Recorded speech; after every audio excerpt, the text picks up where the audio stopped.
Hello and welcome to A-Team Group's RegTech Summit Virtual 2021. We would like to thank our Platinum sponsor Hyvera, our Gold sponsors, the Anna Derivative Service Bureau, eFlow, ACA, Relativity, SteelEye, Univista, Quantexa, Gresham and CSS. And our media partners, the Department for International Trade, International Business Magazine, Crypto News, FinTech Finance and GDPR Wise. You can connect with your peers on the networking page, and if you have questions for the speakers, please use the panel to the right of the video.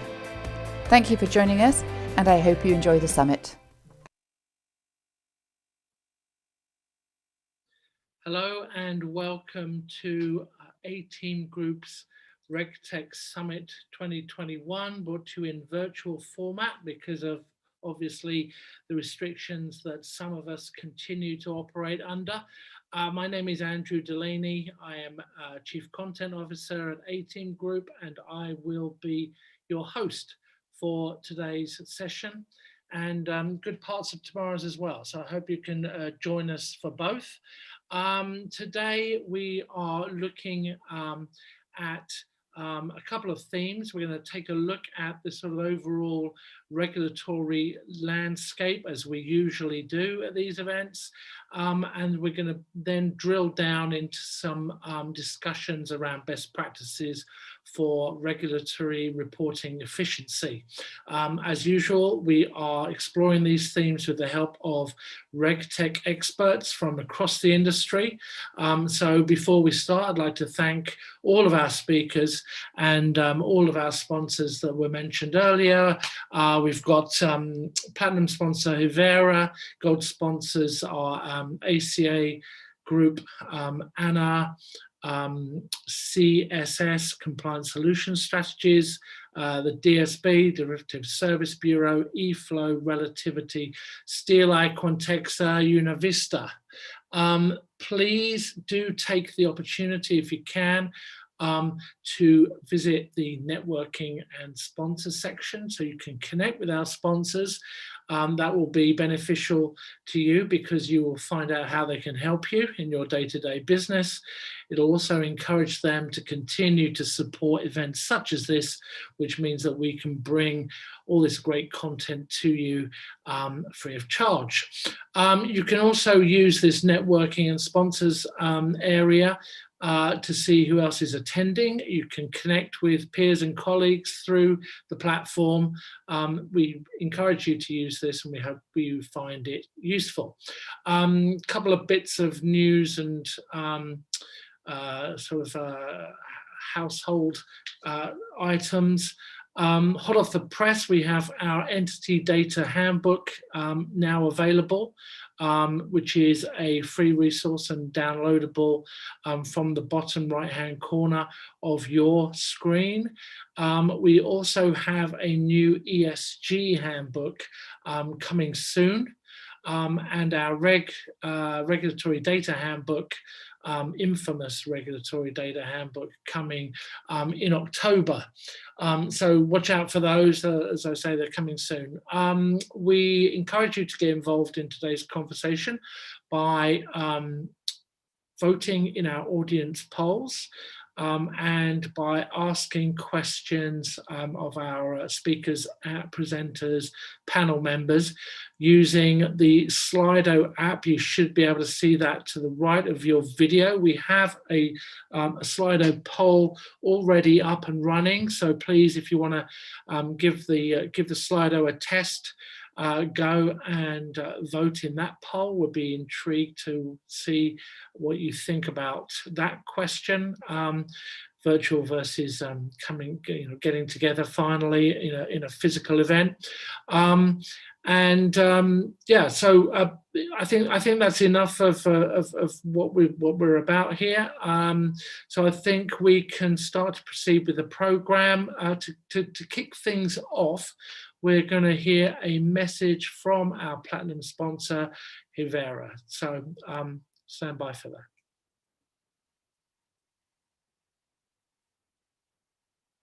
Managing regulatory compliance has never been simple, but today it's more complicated than ever. Making things harder are the almost endless streams of data flowing through your organisation. But what if regulatory compliance was less complicated? What if you could visualise your entire unstructured data estate, see instantly what your risk score was, and identify where the threats lay? Hivera helps financial services firms mitigate the risk within their unstructured data, understanding what information they capture, understanding the risk that is inherent within that against the regulations they need to comply with. Beyond visualization, what makes Hivera so great is how user-friendly it is. It easily and securely integrates with your existing systems. And once up and running, it flags specific data threats and automates the process of remediating them, resulting in huge resource, time and cost savings, while also minimizing human error, delivering greater insights and enhancing regulatory compliance. Bring clarity to your compliance. Hivera, regulatory risk under control. Fabulous. Thank you, Hivera. Now let's get on with the program. First up, we're going to hear from Naresh Raja of Grant Thornton. Let me bring Naresh, there he is, into the conversation. Hi, Naresh, how are you doing? You need to go on to off mute. Hi, Andrew. Yeah. I'm good, thank you. I'm going to wear one of those T-shirts, next time. Anyway, we're going to hear from Naresh about RegTech 2.0, how the RegTech landscape is evolving, best practice approaches for implementing RegTech in financial institutions. By way of background, Naresh has over 20 years of experience focused on data, regulation, automation, innovation, and transformation. Lots of Asians there, Naresh, keep you busy. Most importantly, he is a member of the A-Team Group RegTech Insight Advisory Board. Thanks for your efforts on that, Naresh. Prior to joining Grant Thornton, Naresh led a number of areas within a Tier 1 universal bank, where he was most recently Deputy Chief Data Officer, covering all aspects of the kinds of things we like to talk about: regulatory change development, regulatory change execution, data-driven solutions, and other things that are involved in the office of the Chief Data Officer. Anyway, let me hand over now and give you Naresh. Over to you, Naresh. Thank you, Andrew. Hello, everybody. Pleasure to be here and talking to you about RegTech and RegTech 2.0 and deriving value from RegTech. We're probably going to start with a poll question to you, because really keen to hear from you in terms of what you think about RegTech and where RegTech is going. So I'll just pause as the team brings up these questions.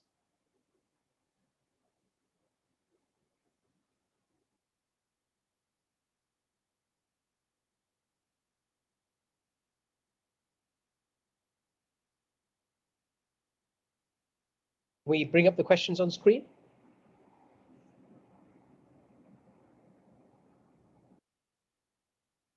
Oh, fantastic. So questions are, okay, how's your organization used RegTech to solve regulatory challenges? And the key components are: you're intending to use RegTech very soon, have not used RegTech, using RegTech successfully, you're intending to use RegTech in the near future, or no plans at all to use that. So just wait for a second or for a minute or so until that comes through. So it seems to be wait for the results to settle. And this is an important question for most of you who've actually been looking to get involved in RegTech, how to use RegTech, or whether you've had any past experience, whether you're actually looking to invest either in terms of building your own, or you're looking to actually work with RegTech software vendors and work things through. So I think the results are settling down.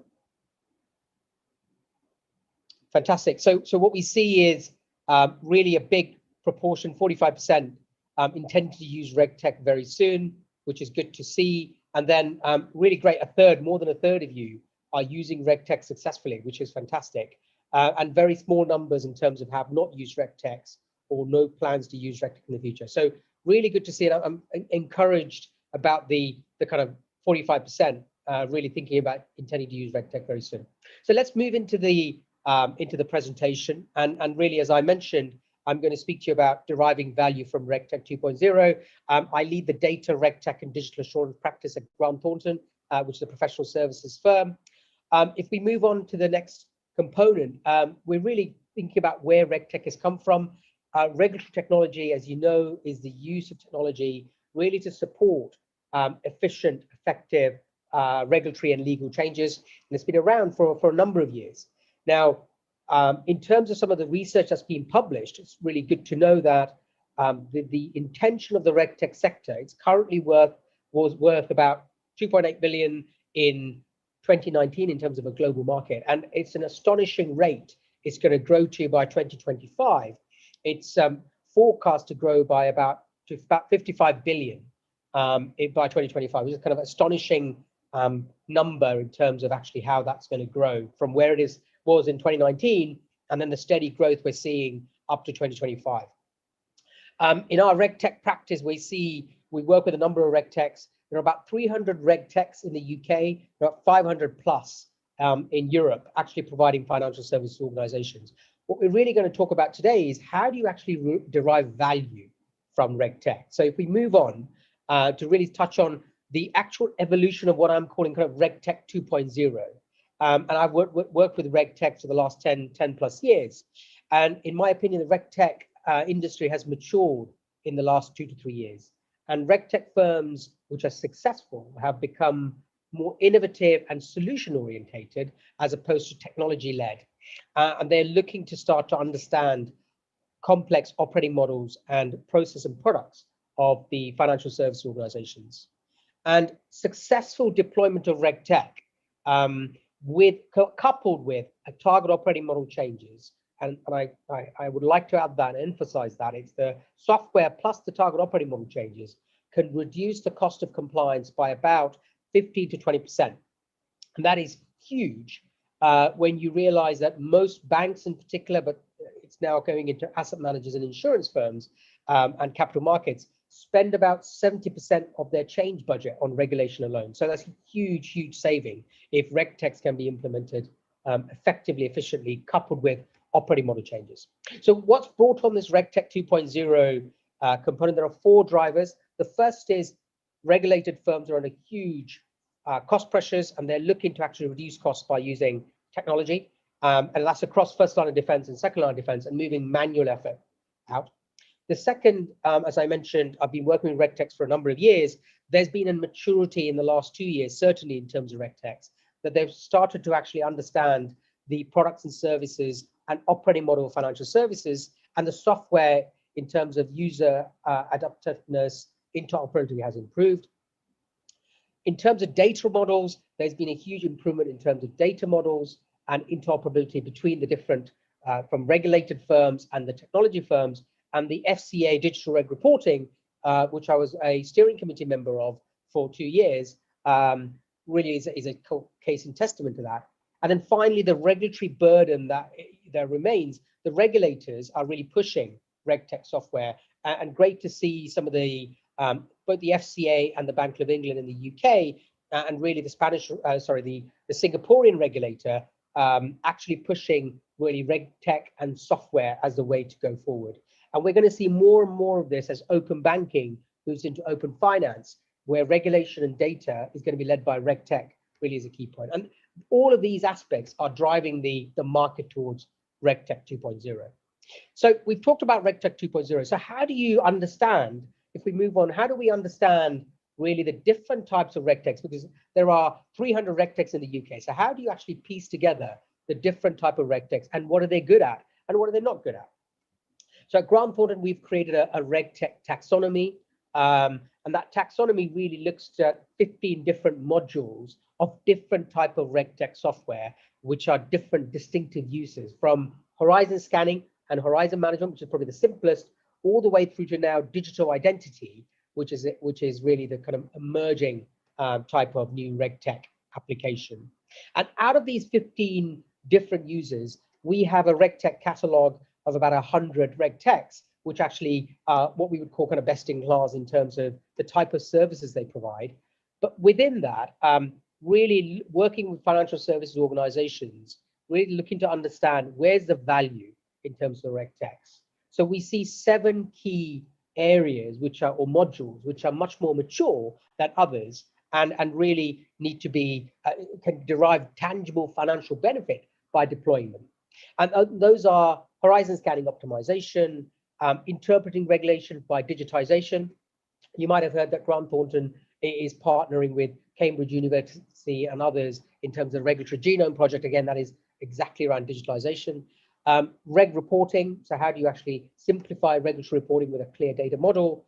Regulation mapped policies and controls, GRC tooling, again, KYC, KYB, really, and then tax reporting. So those 7 out of those 15 distinct areas, we would say are leading activities in terms of modules where, 1, the RegTech software is mature, and 2, the financial service organization can derive real benefit from using those softwares. And then in terms of the type of typology of the technologies that are being used by RegTech 1.0 was 2.0, is there's a different component. So RegTech 1.0 can kind of use data models, machine learning, RPA's workflow, which is all great technologies, and we should absolutely be comfortable with that. But the technologies leveraged by RegTech 2.0 are an additive part of what they're using, and they're using enhanced cloud technologies, APIs, distributed ledger technology to really develop their software going forward. So if we now move on to, actually, that's great, we understand that RegTech taxonomy. How do you actually really start to develop it going forward? So if we move on and talk about the RegTech enablement model, and this is crucially important because a lot of organizations get bamboozled by the whizzy dashboards, the actual software itself, without understanding how do you actually derive value. And we've been working with a number of organizations to implement this RegTech enablement model to derive true value from RegTech software. And it really is a life cycle of first looking at the regulatory issues. So my kind of ask is, look at where the issues are, the regulatory challenges, and scope them appropriately in terms of what needs to be managed in terms of the problems mapped to the solutions, looking at product and business applicability. The second part then, once you've really understood the issue and challenges, is to then go into the evaluation and selection. So evaluating and select the right RegTech software using a RegTech taxonomy or a catalog like I've articulated earlier, and really trying to understand how to horizon scan the right RegTechs, looking at some of the due diligence. And then finally, once you've selected that, really clear governance and procurement. And the third part is implementation integration. You've found the software. How do you implement that correctly and integrate it with the right testing and proof of concept and target operating model design? Now, coupled with that of bringing a RegTech in is then 2 fundamentally important things. The bottom one here is having a really clear RegTech strategy before you start on that journey. And then on the top there is when you are looking to implement the RegTech software, really be keen on actually changing the operating model, process procedures, roles and responsibility, governance, and capability development in terms of training and mandate. So really in terms of success that we've seen in terms of RegTech software, you can't really have one without the other. You've got to implement the software correctly, identify, select, and implement correctly, and then you need to change the operating model, process procedures, governance, to make sure you have real clear benefits and value coming from that. So, and then once you've implemented that, you need to have a period ongoing RegTech assurance so that you're making sure that you're understanding where the actual value is coming from, whether the RegTech is successful and is deriving value to your organization, managing the compliance agenda, creating sustainability, creating that audit tail, and really reducing complexity. So if we move on now to talk about some of the prerequisites for successful RegTech enablement, there are probably 9 things I would say for you to think about as you look at successful RegTech enablement. And it really starts from having a really clear regulatory change framework put in that place, understanding and undertaking a gap assessment of what you currently have in terms of your regulatory change and compliance agenda, and then mapping those value drivers so you create a real clear business case for implementing the RegTech software. You need to make that RegTech strategy, create that RegTech strategy, and then that buy or build decision. And then when you decided you want to really develop and execute on this place, bring in some kind of focused viewpoint in terms of leveraging independent expertise and thought leadership in this arena. And then once you've decided to actually start the RegTech execution, treat it as a project, create a panel of experts in terms of a RegTech execution committee of sourcing, legal, data privacy, technology experts. And then when you're doing demos with the RegTech vendors, focus on proof of value. Where are you going to get it? How customizable is it? How can it be applied for your product, your business, and your legal entity? And then, how can it be customized and refined in terms of interoperability and usability and so on? And then the last couple of points, do undertake a proof of concept, create a pilot, roll it out in a business unit, a jurisdiction or a regulation, and then really make sure it's tested appropriately. And it's really critical that the target operating model changes are put in place in line with the changes in terms of the software being brought in.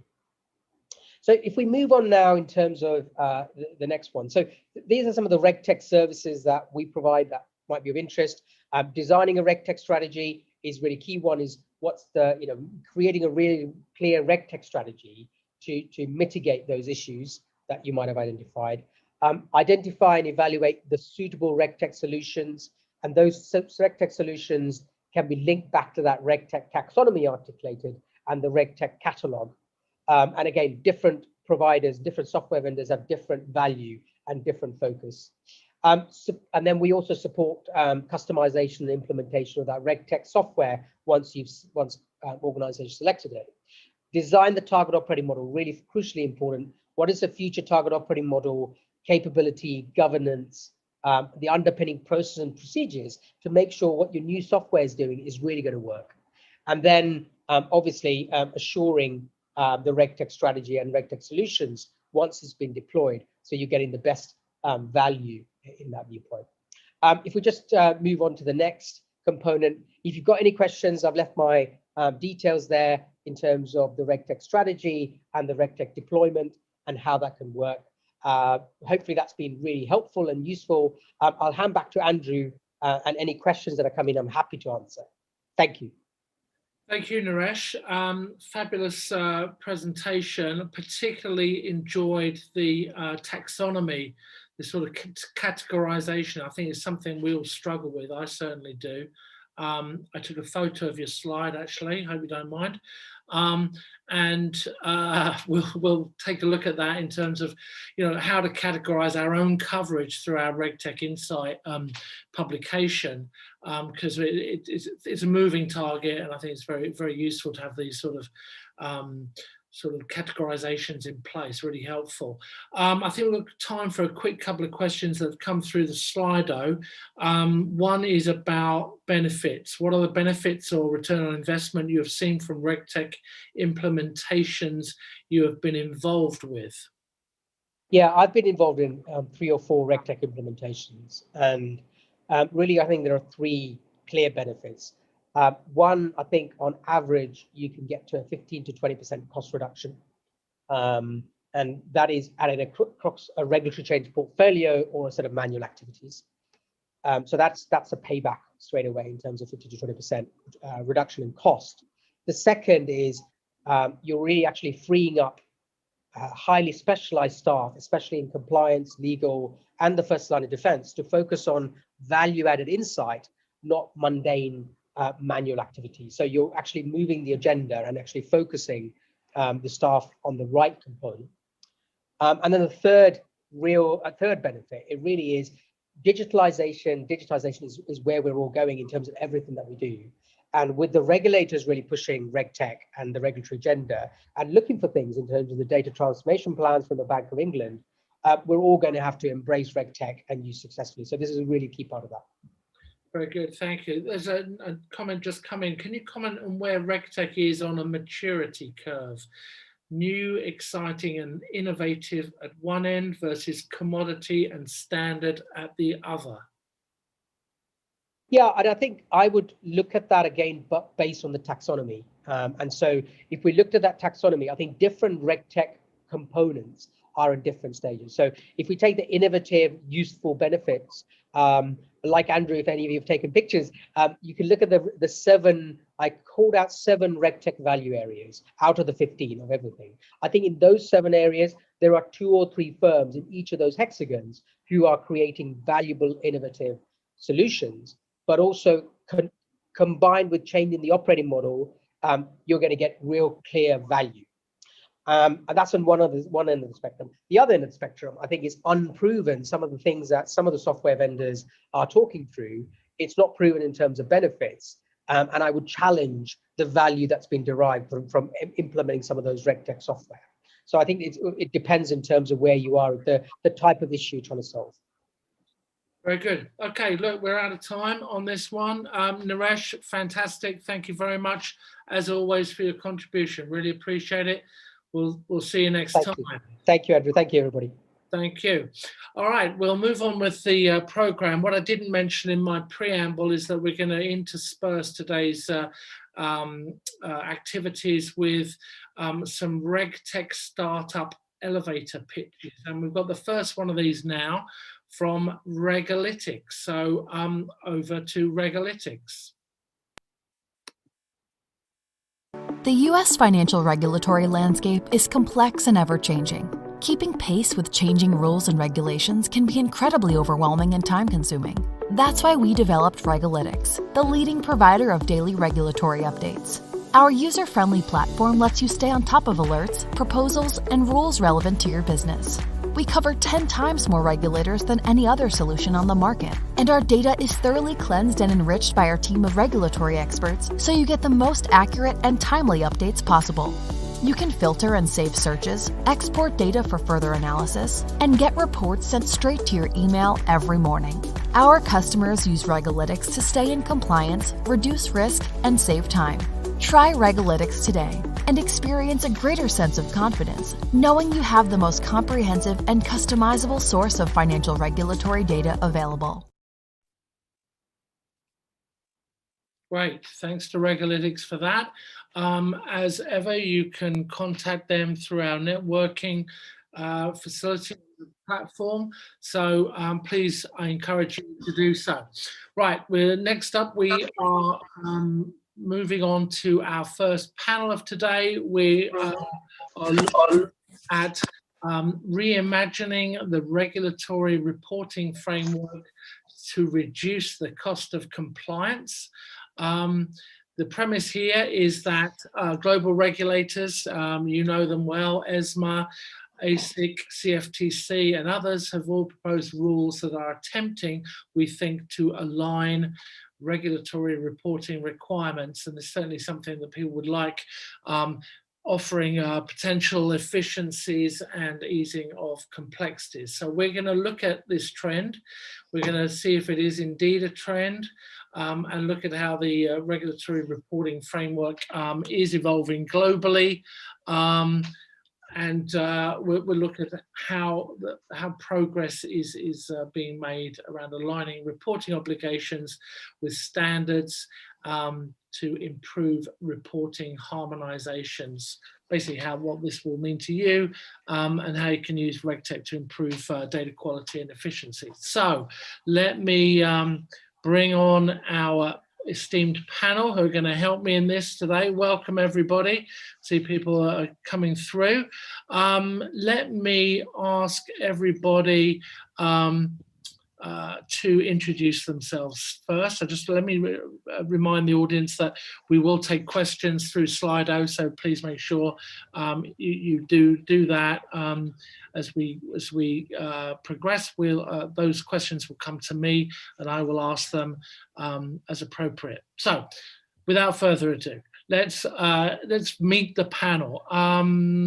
Robin Doyle, MD, Regulatory Affairs at JP Morgan. Welcome, Robin. Tell us a little bit about yourself and your activities in this area. Great. Thank you very much. Yes, as we already noted, Robin Doyle, JP Morgan. I work in JP Morgan's Office of Regulatory Affairs. Prior to that was the CFO for risk for JP Morgan, among other roles. So I've been very closely tied to the regulatory reporting framework, both as someone who had to deliver a lot of regulatory reporting, and then in the Office of Regulatory Affairs, someone who is trying to influence the outcome of regulatory reporting. So those are my ties in, and I have a pretty passionate about the topic and the need for improvements in this area. It is a topic close to your heart, Robin, I know that. Indeed. Okay, great.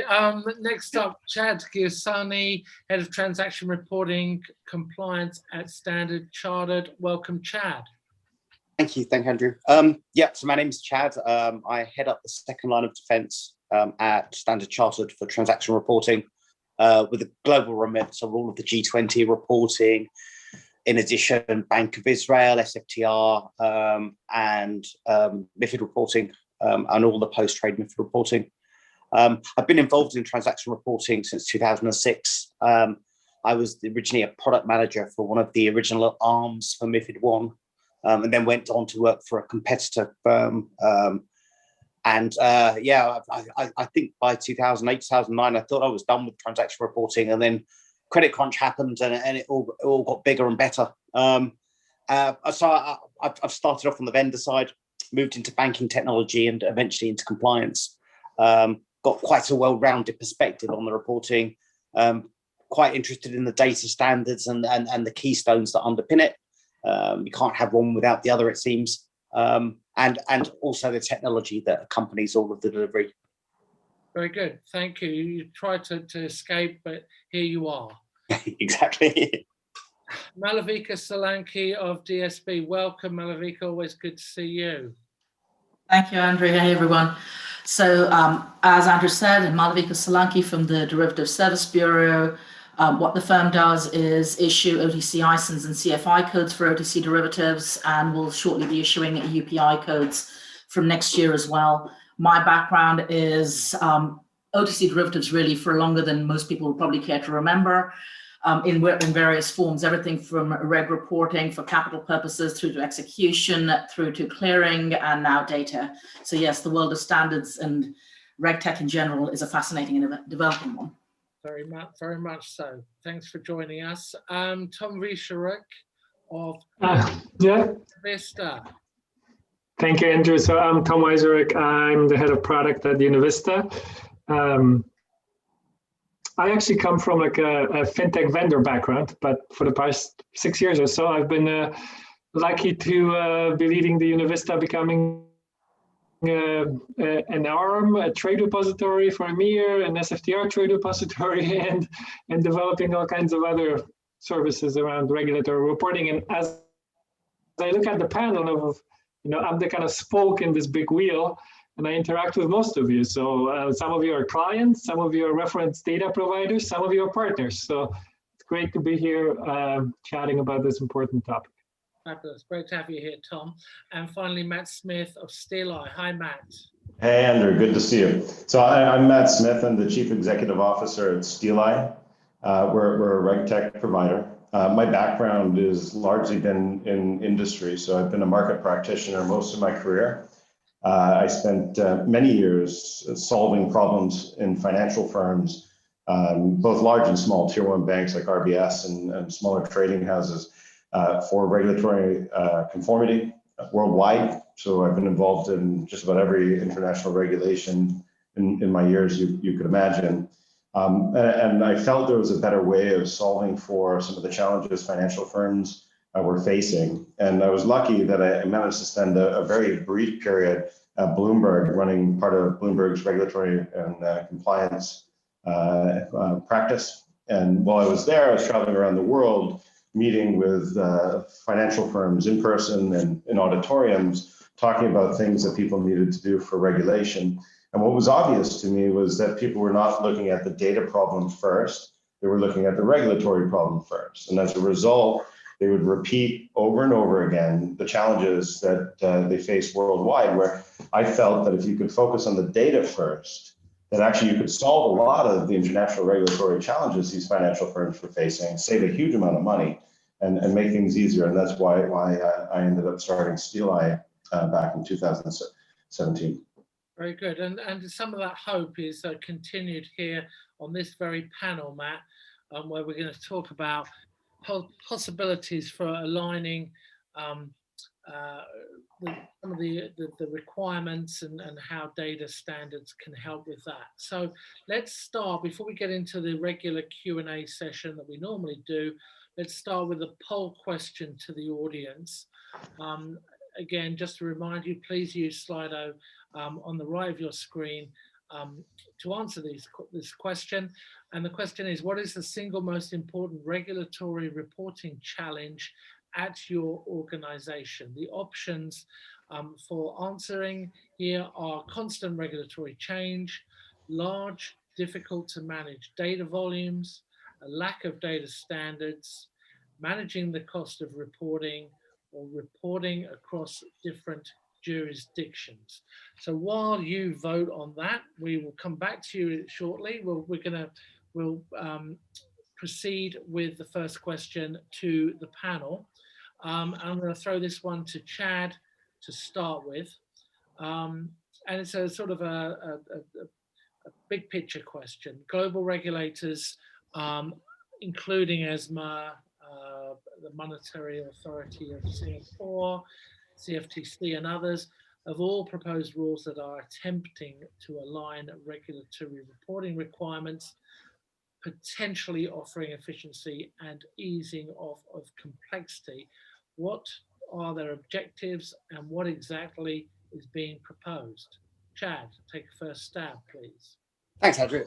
So I think when you look at the regulations, they all have goals in mind when they're written.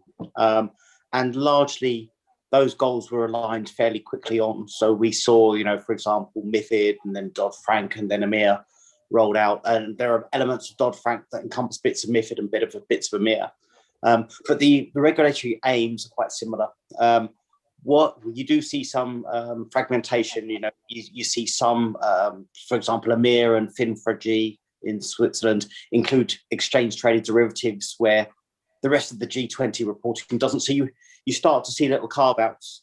And what we've now seen as a kind of broad agreement is the CP-MI IOSCO work around the critical data elements. So if you look at the data elements, they're kind of the words around our transaction report that make up the sentences that are the reports. And they've all got together over a number of years and got to some really good conclusions and outcomes on what those words should broadly look like and what those words should broadly mean. I think, though, what we're seeing is as we look at the next set of regulations that come down the pipeline, and we look at EMIR refit, and we look at CFTC rewrite, and we look at SEC reporting, what we're seeing there is that they've taken the words, but they've kind of, in some instances, they've applied their own meaning, a local interpretation. And I think that's where we're going to get a little bit unstuck, is that we will see a data field. We'll think we have a global understanding of what that data field might be. And we might find that it means different things to different regulators. And that just fragments our dictionary, kind of flies a little bit in the face of what they were trying to achieve. Every regulator wants its reporting to be completely fit for that regulatory purpose, that goal. And so, of course, reserves the right to gold plate and to make these amendments. It's just a shame if they can't do it together and in the room. One thing, Andrew, I'd add to that. So one of the first kind of global standardizations that we saw on reference data that was kind of fitting around regulation was the legal entity identifiers. So LEI is their standard, right? Everyone has to have the same format. There's no kind of interpretation of it. The data format is the same. And I think and it's a not-for-profit out of Switzerland, right? I think we need more of that, like that standardization, global standardization of data. Like it's really important. Malavika, sounds like right up your alley. So I think it's two pieces on that. One is around standardization. So Chad mentioned the CDE. And so the CDE is intended to work alongside the UPI, or the unique product identifier. So I think the regulators has started to go down that road in terms of what's needed for the UPI, what the minimum data elements will be, how they need to be codified in a standard, what that then means in terms of any additional values that will be applied, etc. So you've got part of that, but when you come to the CDE, Chad is right, where there is alignment increasingly, or at least attempts at alignment in terms of setting out what the definitions should be, the values themselves, or some of the country-specific fields that are starting to emerge, are giving a number of market practitioners pause for thought. Because if you're transacting across borders, you then need to track more, much more. Am I sending field A to this regulator and field B to that regulator, and are there shades of the same thing? So there is work to be done. I think a lot of work has been done around CDE. There's probably more in that space to be done. On the standardization piece, certainly the UPI, which is intended to work alongside CDE, is starting to address at least that element of things. Well, we'll come back in a little bit more detail about those specific ones. Let's bring Robin into this conversation about the objectives of the regulators and how far they're going, perhaps, in this sort of idea of alignment or harmonization. You're on mute, Robin. Sorry about that. Yeah, so, what we're seeing, right, is in particular with like ESMA and CFTC, say, for example, with the OTC derivatives, we're seeing that, in the first round from 2012 and back then, the data they collected, they couldn't really use that well, right? There were problems with that, just even in their own databases, being able to use the data. So coming out with rounds 2 and 3, trying to improve their reporting, which is, we're all feeling a lot of that. We see them coming more to this alignment and the use of global standards, because it helps within their own databases, not even across databases, but it helps within their own databases. So we do see that. So their objective, I think, is to make the data usable, right? I mean, I've spoken directly with folks over at ESMA, and, the first round of this, they just could not do good analysis on the data because it was not standardized enough and in kind of formatted ISO 20022 kind of messaging format. So that's good in that sense. They're moving in the right direction, but as the rest of the panel recognized, we still see these little tweaks that they like to do to some of the elements to make it their own. And then that just eliminates the ability to really have a global harmonization. So they can do better. They should do better. And we're hopeful that over time, maybe we'll see more movement to conformity around at least the standards that exist today. And there are many of them that are very good. Very good. Okay. Andrew, just one thing on that is, if one looks at what's going on, there are now, as of last year, institutions put in place to start looking at the governance of these things. And that is a huge first step towards going down that route. And that is a multi-jurisdiction effort in terms of the Regulatory Oversight Committee, whose remit has expanded from the LEI, as Matt said initially, to include a number of these things. So the alignment and objectives hopefully will start to harmonize more. So is that the same committee, the same entity as oversaw the LEI? LEI, their charter expanded indeed to look at a number of these other things. Very good. Instrument, and yeah. Good. Okay. Let's go and look at the results of that first poll. I'm going to ask Robin to see if there's any big surprises there, Robin. To me, we're talking about large data volumes, a lack of standards, and the underpinning all that is this constant change. Yeah, I mean, no surprises, right? Those first two things go together. Very much so, because when you have large data volumes, the best way you're going to manage them is if you have a good data structure. And that includes crystal clear definitions of what your elements are and where they feed into. And it's a huge data dictionary, effort that has to be made to put it in order. But when you do, then you can more easily extract data for changes as regulatory reporting changes, as well as management demands different bits of information. So it doesn't surprise me. We have just tons and tons of data to deal with on a regular basis. It's more and more all the time. And if you don't have a way to manage that with standards, not just global standards, but your own internally to a company, that makes it really difficult. But having global data standards really helps when you start talking cross-border, communicating with others, and so on. Yeah, no surprises here. This makes sense. Okay. Not at all.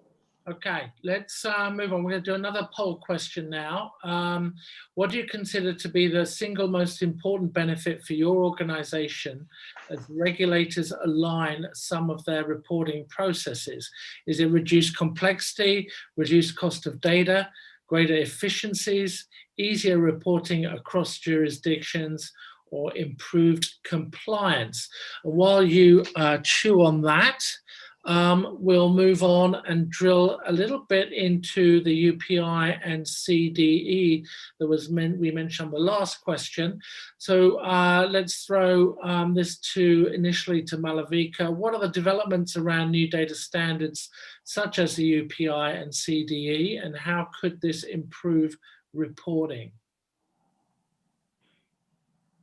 With the UPI, the idea in essence is that every OTC derivative that is reportable to a trade repository at the moment will need to have a UPI from some date beginning Q3 next year, depending on the jurisdiction that you report in, because each regulator, as we mentioned earlier, has their own time frame depending on different jurisdictions. But in essence, the UPI is intended to apply to every OTC derivative that is reportable to a trade repository. That's the first thing. If we then look at what that means in terms of timing, the idea is that the standard, at the moment, there is an international standard for this being developed within ISO. That standard is intended to be ready towards the end of this year, early next year.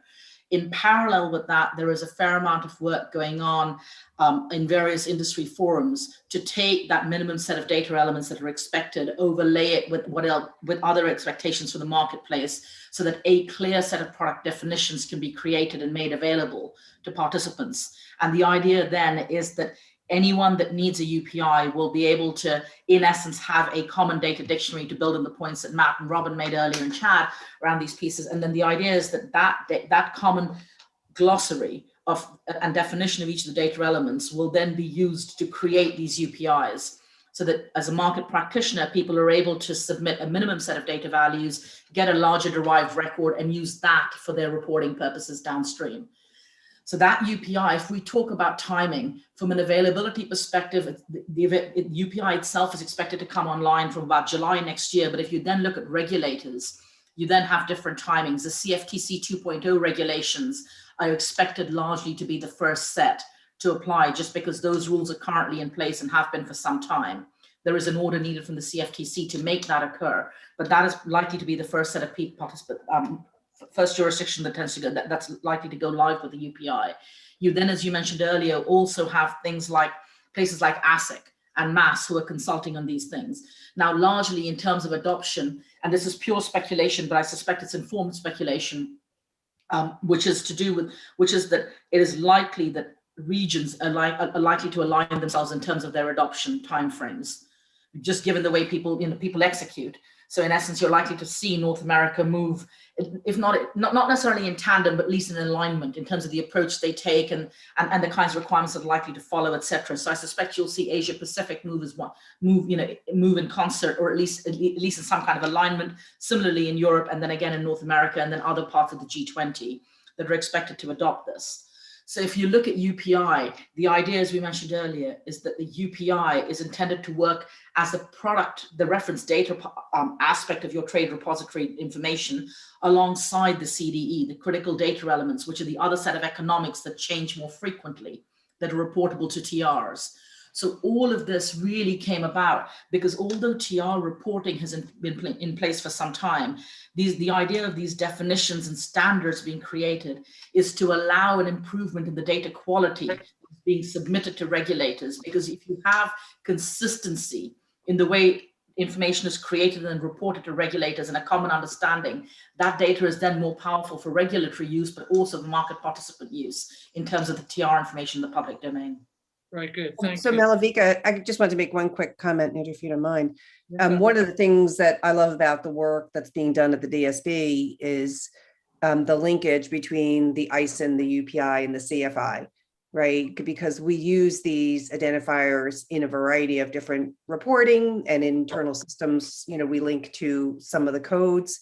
So the ability to then link across all three in one service provider is extraordinarily helpful. So so that's just a real another benefit we see from what the work that's being done at the DSB, the work that's been done by ISO in standardizing these things, and then the adoption of them by the regulators. This is a win, and something we've been working on. I can't even think about for how long to make this happen, but it's a real win. Very good. Tom, can I bring you in to talk a bit about these critical data elements? Sure, yeah. One last comment on, I think Robin's really acute comment. And the one piece of the puzzle that I'm really excited about is the LEI of the issuer. You'll be surprised how many times that comes in handy in all kinds of calculations of thresholds and exposures, etc. So yeah, definitely linking them together makes complete sense.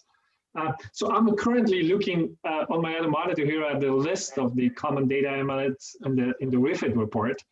And I think it's been said here before. I mean, these are all fields that change frequently that describe the basic economics of the trades, from timestamps to price fields to notional fields, etc. So clearly adoption of those standard fields across multiple regulations makes complete sense. And it'll benefit everybody. It is a bit disheartening that even now there are some changes between ESMA and CFTC on details. So I think the direction fields and the clearing fields are not applied consistently between the two, even though they're following the same standards. I mean, why really? It's like almost seems illogical to be able to do that. But I think for me, like I always, well, it's two last comments. And so one is that this means continuous change, right? So adopting fields means everybody's going to have to go back and change their own in-house systems.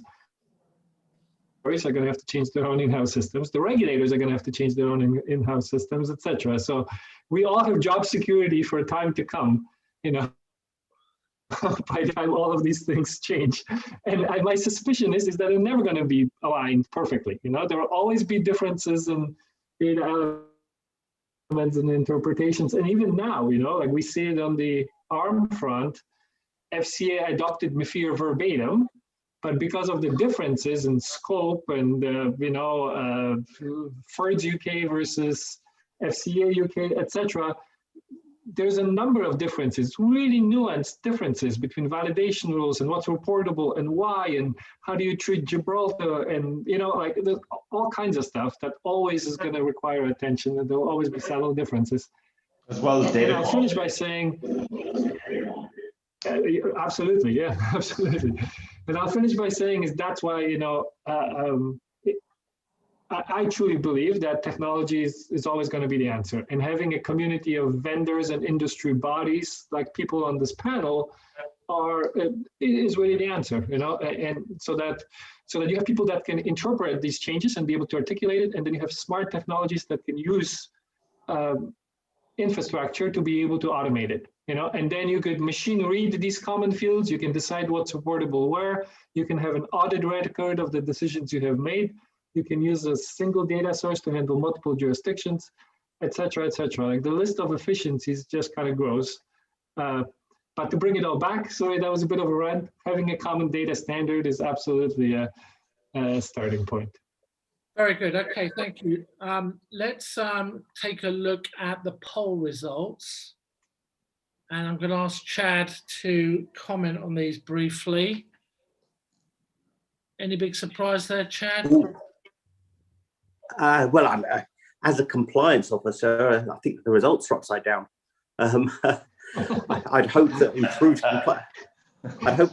compliance was going to be the outcome. But I can understand that many of the people on the call have different things on their minds. And efficient reporting, I think if you have a reporting that has all of the top 4 things in, then the bottom thing will be better.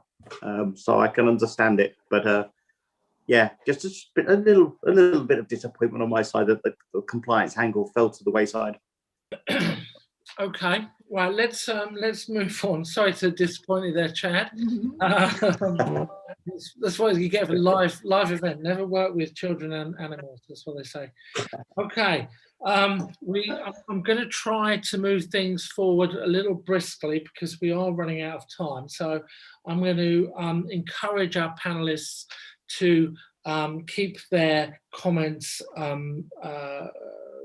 contained, let's say, for the next set of questions. So the next question I have will go to Matt first. What data management challenges do meeting these new requirements present? And I think what we're talking about is some of the changes that we're seeing from our lovely global regulators. So to Chad's point, right, greater compliance, right? Like that's the ultimate goal, is to be more efficient at your compliance. And what we saw in the last slide was more efficiencies will achieve that. So I don't think you should be disappointed, Chad. Actually, like what you actually saw was the path to that. So you should be encouraged that people realize the path to that is the efficiencies. That the efficiencies come from data. And you're not going to achieve efficiencies if you don't get your data right. And this is where most people fall down. And everything actually we've spoken about today, all of this conversation has been about data. Whether we're talking about UPI or we're talking about LEI or we're talking about the data you bring together, it's reference data and transactional data when it comes to reporting. I mean, that's really what it all boils down to. Standardization is going to be a key element to succeeding there. You can't look to the regulators to solve that for you. They won't, certainly from a global perspective, not even on a national perspective. Best execution is a great example, like the RTS 27 and 28 reports. If the regulators prescribe a taxonomy of how data should have been presented, then actually that would have been one of the most successful pieces of transparency regulation in history. But they didn't. They said you need to report these fields, and people interpreted it in their own particular way and posted it on their websites in their own particular way. And as a result, it failed. So if regulators want to succeed on a national level, standardization, standard taxonomies, consistency of data will achieve that. You as practitioners in your own organizations, focus on standardization of data, because at least if you get standardization of data within your own organization, then you stand a chance of marrying it up to the international regulators. But that's where it all begins. Very good, thank you. Let's, I'm going to keep things moving. Go back to Chad. What are the key steps, Chad, the firms should be taking to prepare for the upcoming regulatory changes? So from second line, I would say that the things that we look for are good regulatory horizon scanning, having up-to-date, current, good quality advice and interpretation, be that from your own in-house compliance and legal teams or from external sources, understanding the regulator's goals. So you know, reading those speeches if you can't hear them, going into the consultation papers, working with your trade associations. So they're things that from the second line we can bring to the table. Practically, how do you do it? Well, you do all the things that Matt just said, right? You get your data, you standardize it, you take out your complexity, you simplify, you go further, you look at your business models, your operational models, you drive efficiency through all of those layers. You look at your risk culture within your bank, you organizational principles and standards, the ones that you uphold, apply those uniformly across the stack, and everyone's pulling the boat, rowing the boat in the same direction. Good governance, full auditability, traceability of all the decision making, and then finally, when you know what your regulatory roadmap looks like, you prepare for it and staff it appropriately to ensure delivery. That's good. That's good. Very good. Thank you. Got it out there quick. Right, on that theme, let's keep going.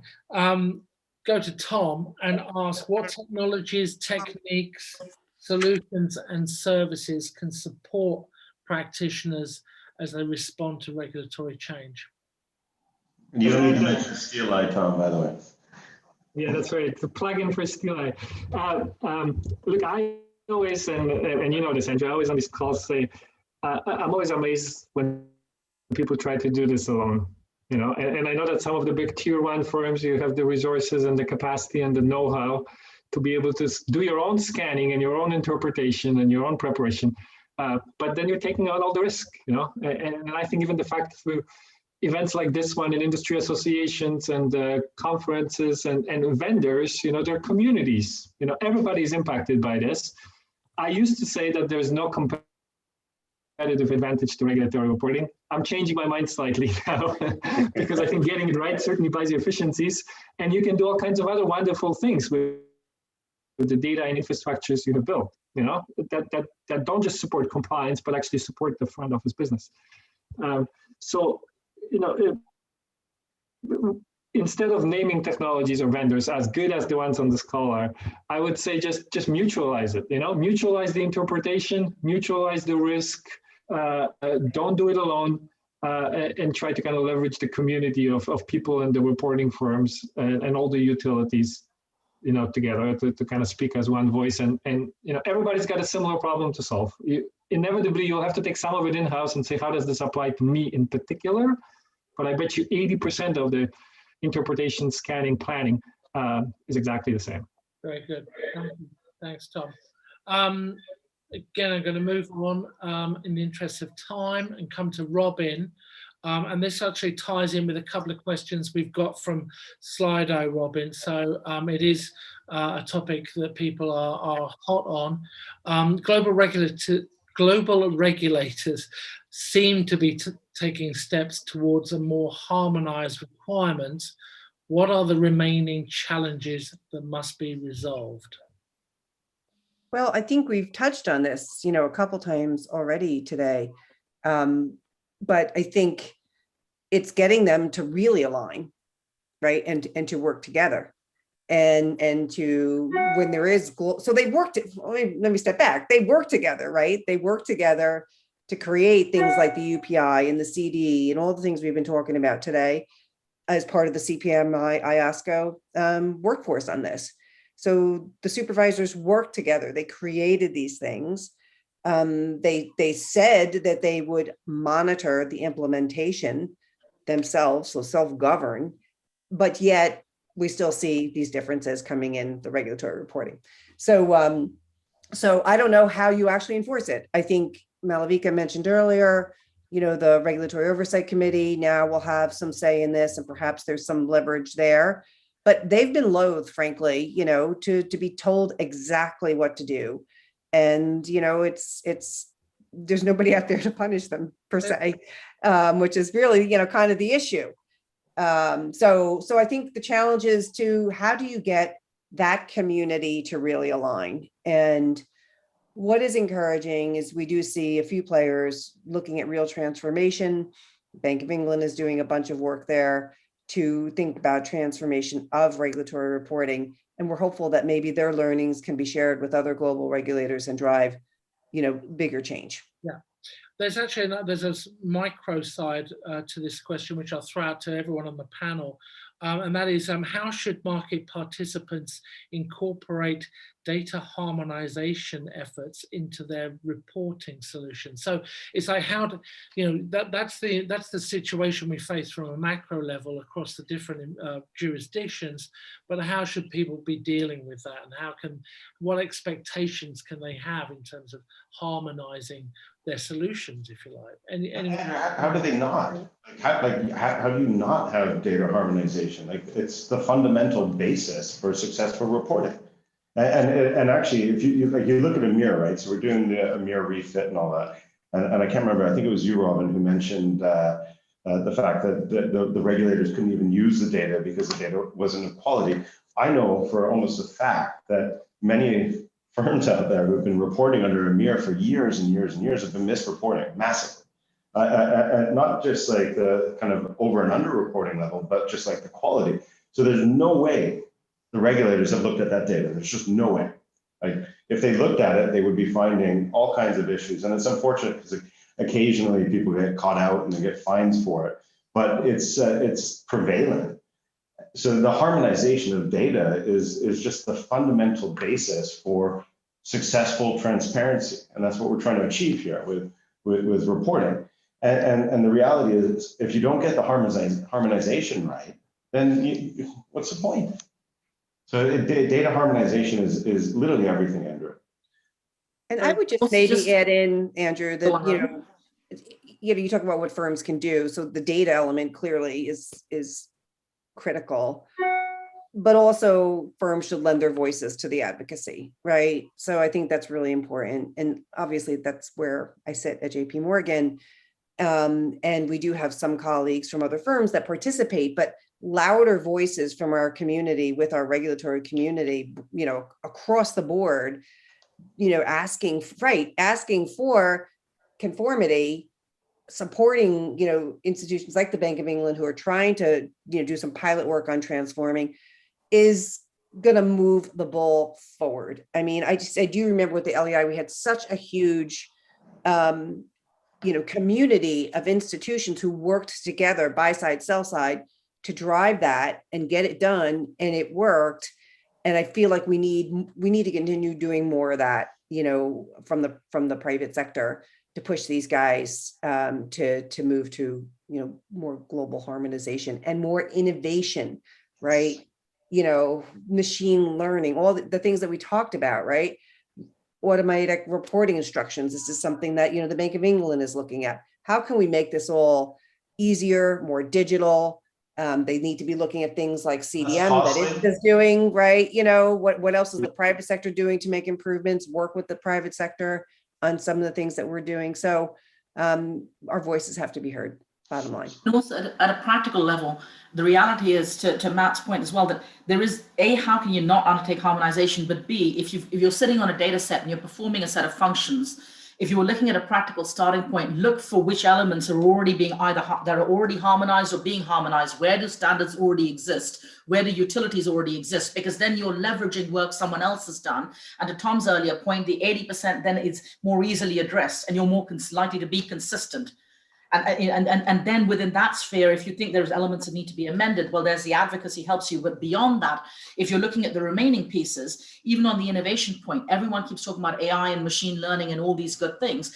Those problems are going to do nothing but exacerbate the existing issues if the 5 of us or 6 of us around this table can't agree on what the definition of a date or a tenor is, or something that fundamental, right? All we're doing is setting ourselves up for a bigger problem 10 years down the road when people have looked at data and nothing's coming out of it. And Malavika, to your point, like if you do that properly, like regulatory conformity is hugely costly to firms these days, like from a personnel and an investment perspective. If you look at repurposing where you've got consistency of data, you'll save a fortune.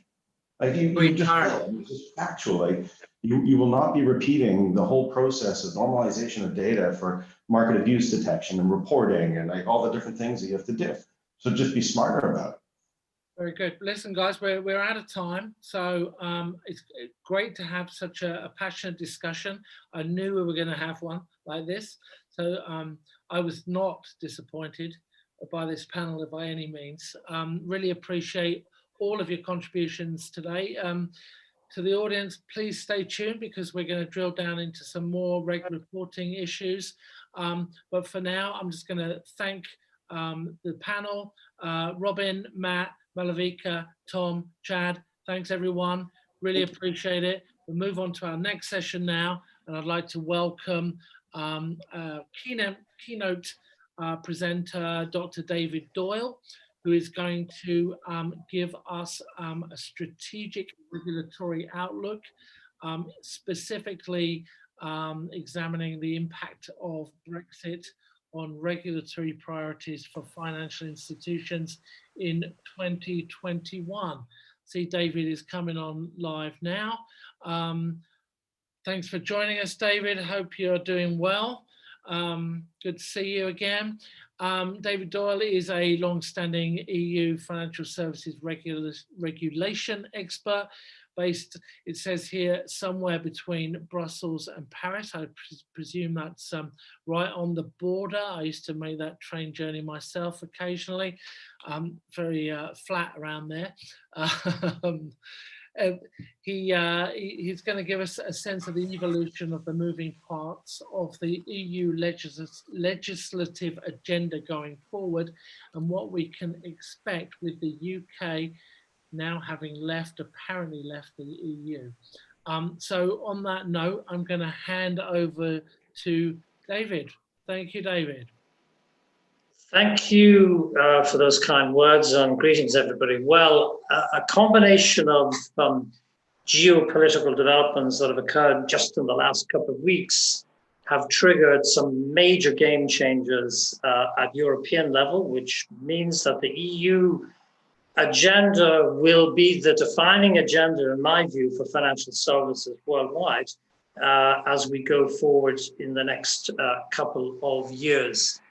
But these geopolitical developments, whether they range from Brexit and its continuing challenges of access to the 27 EU member states, to El Salvador's recent introduction of Bitcoin as a legal tender, or from the changes in the US administration, which have triggered some major radical changes in the minimum tax rate for corporates across the world, or indeed to yesterday's official launch of the first 20 billion euro launch of the euro bonds, which will fund the next generation recovery fund to the tune of 800 billion euros between now and 2026.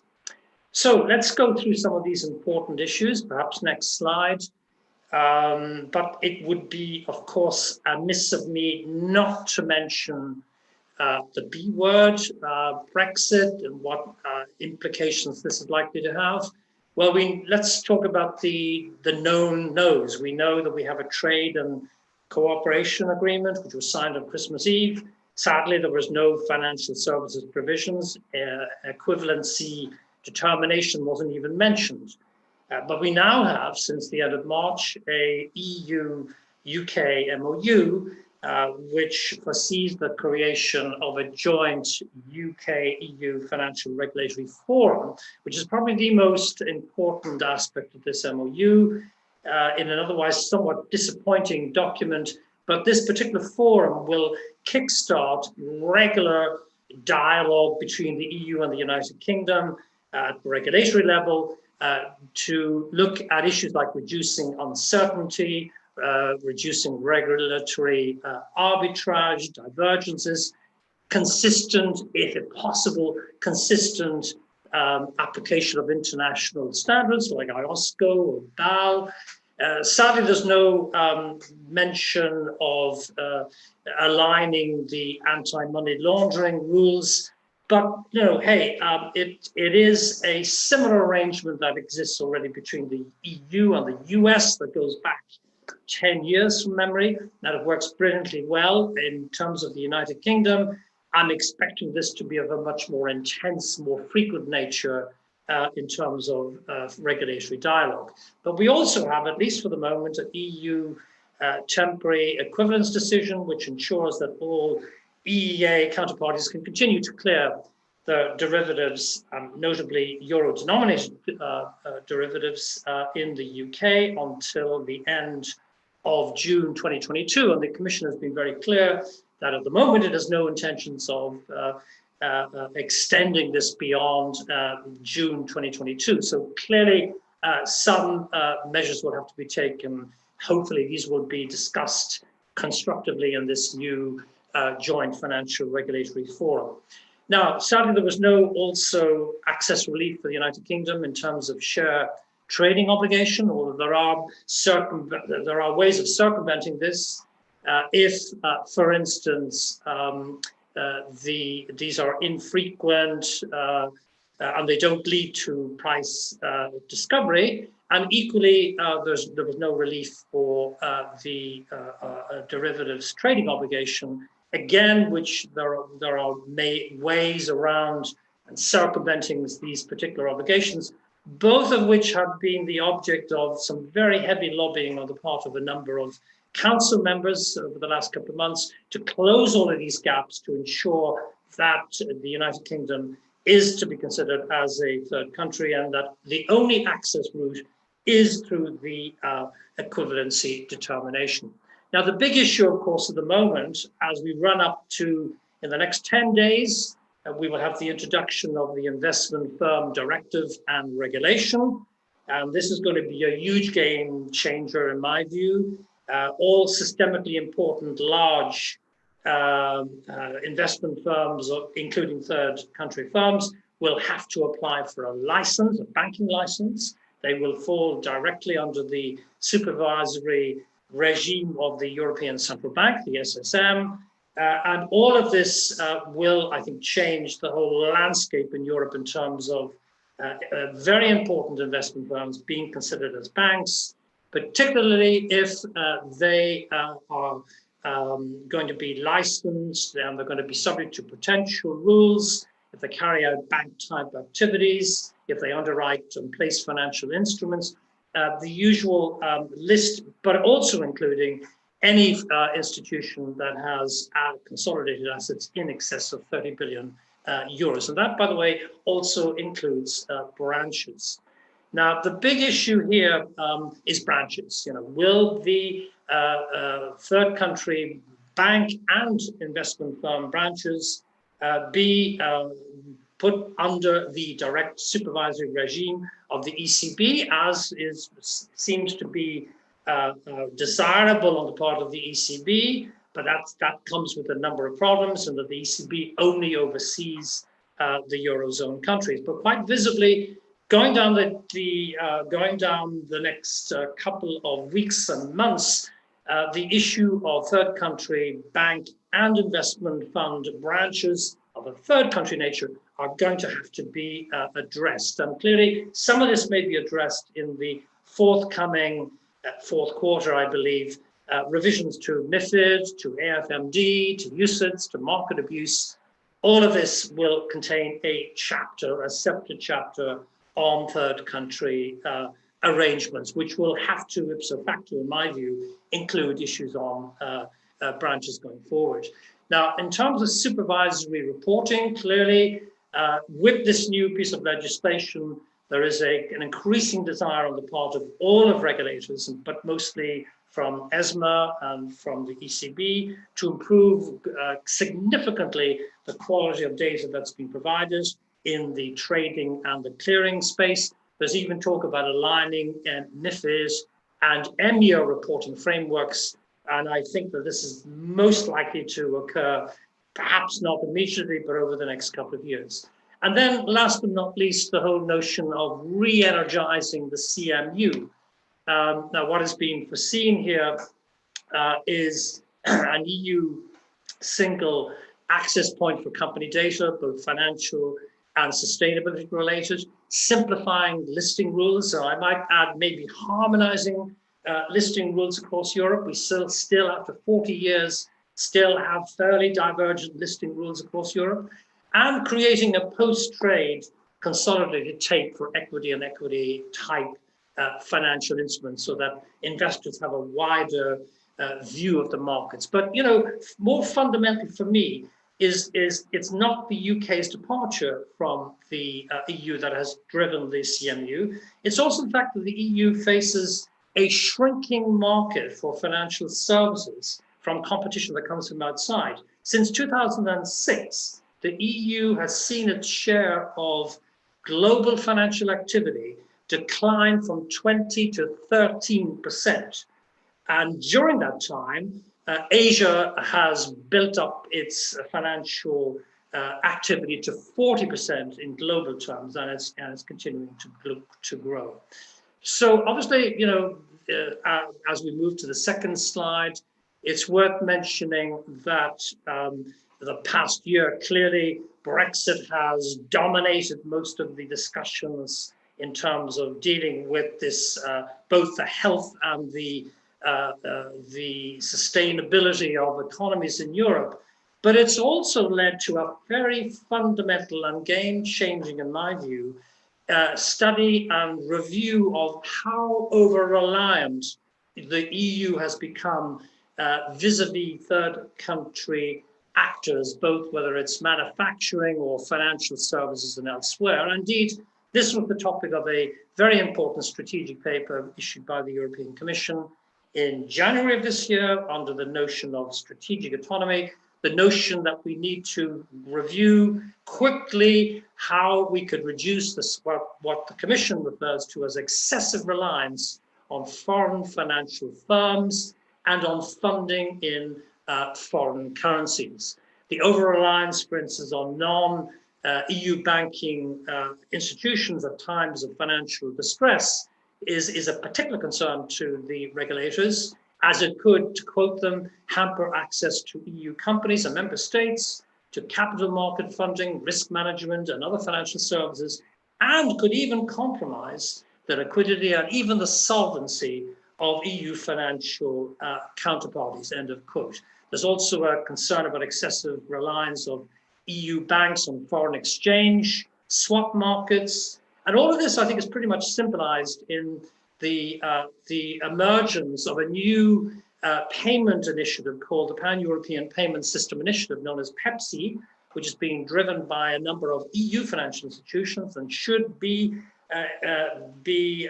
come to the surface sometime early in 2022. But the notion is to ensure that if Europe is to regain its sovereignty in terms of financial services and financial markets, it needs to have a EU payment system that helps to break up what many actors in Europe see as an oligopoly of two regional powers, fintech giants, and two major card companies. Something like 4 out of every 5 transactions take place in Europe via two major card companies. And the concern is, how can we provide more balance? And what the Commission intends to do is to conduct a review of reliance on non-EU financial operators who operate in Europe, and the funding in foreign currencies, the relevant drivers, the vulnerability factors, and they will mandate the EBA to look at the EU dependence on non-EU financial operators, the bank's dependency on funding in foreign currencies. All of this should be complete by the end of the year. And clearly the clearing of derivatives issue is still an ongoing concern. There is a deep level of concern that the bulk of euro-denominated derivatives are cleared in third countries. And there is a move by both the ECB and ESMA to work to reduce this particular sector of over-reliance. The other big issue is the recovery plan. And as I mentioned already, just yesterday, the Commission announced its first tranche of 20 billion euros. This is designed to re-energize and recover the European economies after COVID.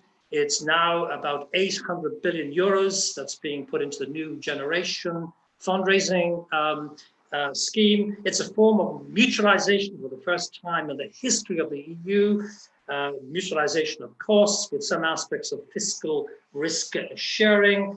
And we will end up raising something like a total of 1 billion euros between now and the end of 2026. Now, interestingly, 40% of this funding being raised will be earmarked for the green agenda, renewables, hydrogen energy, electrical cars, etc. In other words, member states in their recovery plans will have to allocate at least 40% of these funds that are being allocated to green environmental sustainability activities.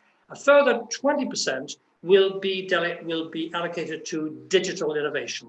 In other words, again, driven by the need to reduce the over-reliance on third country actors and build up an indigenous EU digital sector. And in terms of the bonds, 30% of bonds being raised between now and 2026 will be green bonds with different maturities. The EU will become the biggest net borrower in terms of European bonds by the mid next year. Now, there are also new taxes being considered to give an additional boost. There's a talk about a carbon border adjustment tax, which is likely to go through, which is actually directed at foreign importers. Big areas that will be, I think, targeted will be fertilizers, cement, iron, building materials in general. And there's also talk about a levy on digital companies, which is unlikely to now go through given the recent agreements reached at G7. But the digital strategy is another big game changer. And let me just talk about one aspect that is particularly important, and that is the regulating the crypto asset environment in general. There is now a crypto asset regulation that's being proposed. which will provide an enormous boost to suppliers, providers, anybody involved in this particular crypto asset or currency space. Clearly, what is in mind is introducing an EU passporting mechanism that's relevant to digital finance for crypto asset issuers and service providers. But this will come with some very rigorous conditions. The need to have a physical presence in the EU, seeking prior authorization from the national competent authority. In other words, a license before starting their activities, applying capital and requirements. And indeed, just a week ago, the Basel Committee of Banking Supervisors noted that cryptocurrencies were one of the most, if not the most, risky asset out in the market. And they recommended some very severe, very top-level capital requirements, which for every $100 of crypto assets held by banks, an extra $100 would have to be put aside in terms of capital. And I think this is probably where we are moving towards. But also conditions that we would normally associate with banks, such as segregating an obligation to segregate clients' assets from their own assets, et cetera, et cetera. Some huge issues coming through here. Sustainability finance, what can be said? Well, let me just touch on one factor, that is that the EU now, between now and the next 5 years, needs to raise something like 180 billion euros of private investments to go into the sustainable environment business agenda to meet the Paris climate goals. By 2015, the EU intends to become the first region in the world with net zero emissions. In order to do that, they've outlined and they've issued a range of legislation. Probably the most important one we need to keep our eye on, and it's not yet complete, is the taxonomy regulation. This will, particularly for financial products going forward, whether they are sold or traded or cleared, there will be a need to disclose how they contribute to environmental objectives and how the funds are environmentally sustainable in their own right. Now, clearly there are two big issues here that will need to be addressed in the next couple of months as we move towards deciding whether, for instance, gas and nuclear energy should be a taxonomy-friendly environmental economic activity. The first is, what do we do with stranded assets? This decarbonization activity will lead to stranded assets. The IMF have estimated that this could be as large as $1.5 trillion worldwide in the short term. And the second issue is making sure that the sustainability disclosure regime and taxonomy actually does make good value to investors in the longer term. These are the big, I think, challenges going forward. And last but not least, in the corporate field, and I've mentioned already the G7 finance ministers agreeing on a minimum tax of 15%, but also that taxes under Pillar 1 would be charged where the customers are based, which would reduce the scope to shift profits to low tax jurisdictions. But the other big issue here is anti-money laundering. Let me just conclude on this point. The Commission is due to issue another very important game-changing and innovative strategy paper, this time about how do we deal with anti-money laundering at financial institutions. What they have in mind, and this is due to be, I believe, released in the second week of July, is the creation of a standalone separate EU AML agency, a bit like the ECB, which will stand above all of the national competent authorities and anti-money laundering agencies. It will have direct supervisory powers over all financial institutions, banks, insurers, asset managers, and it will be able to take the necessary steps and measures to intervene across borders, sanction, review, and call for specific changes. Clearly, we have reached a stage in Europe where the present status quo was not satisfactory to anybody, and the Commission, I think, have now bit the bullet, and we will see what this what this will develop over the next couple of years, particularly over the next couple of months, all of these bits of legislation now have to go before the European Council of Member States and the MEPs. I think we'll find a hardening of position on the whole tax agenda going forward in terms of disclosure, in terms of reallocation, but also in dealing with the anti-money laundering issues associated with financial institutions. And on that note, let me hand you back to Andrew. Thank you. David, thanks so much. That's an incredibly comprehensive overview there. Really appreciate that. Like many others in the audience, I think I will be going over this presentation's recording with a fine-tooth comb to list all the things that I should be worrying about in for our Reg-Tech publication.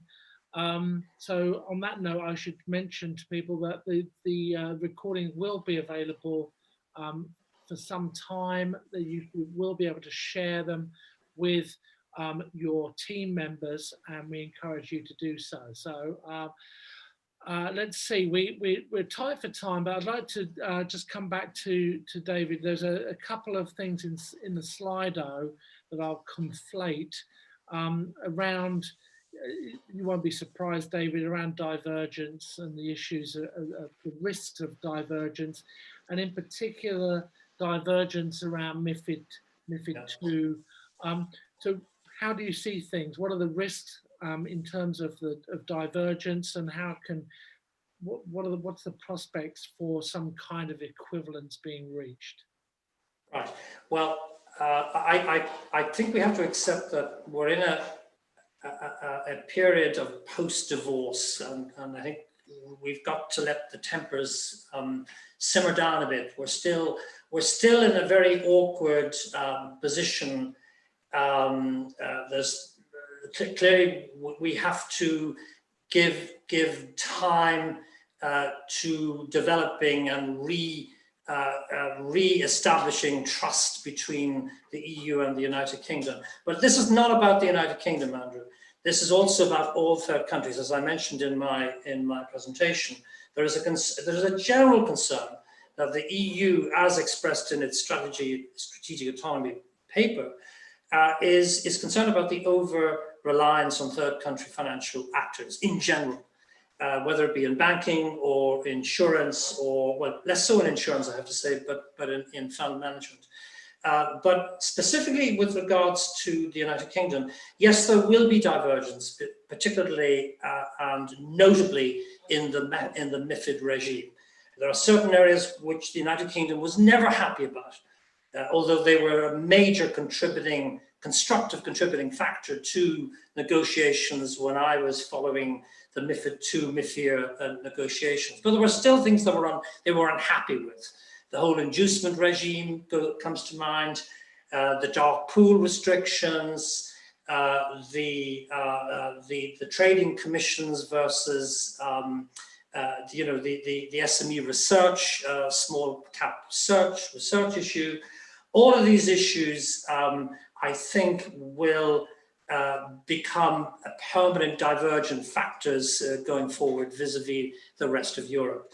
The issue, however, is ensuring unfettered access for UK investment firms in the 27 EU member states. Now, for the moment, it's, to be honest with you, it's not a major catastrophic issue, in that many firms have already understood that many years ago, long before Brexit was declared, that they needed to perhaps negotiate with individual national competent authorities. And what they've done is to step up this dialogue at national level in those very specific target markets where they have a critical mass of professional and eligible counterparty clients. So I suspect what's going to happen, pending a cooling down period, like after any divorce, I think what many firms will be doing is negotiating directly with national competent authorities. And this will inevitably mean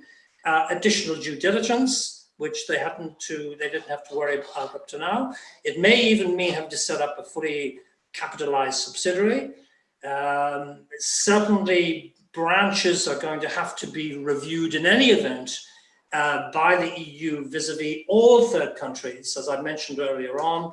The question is that many of these third country bank and investment firm branches actually contain some important assets of what are seen as being a fairly high-risk nature.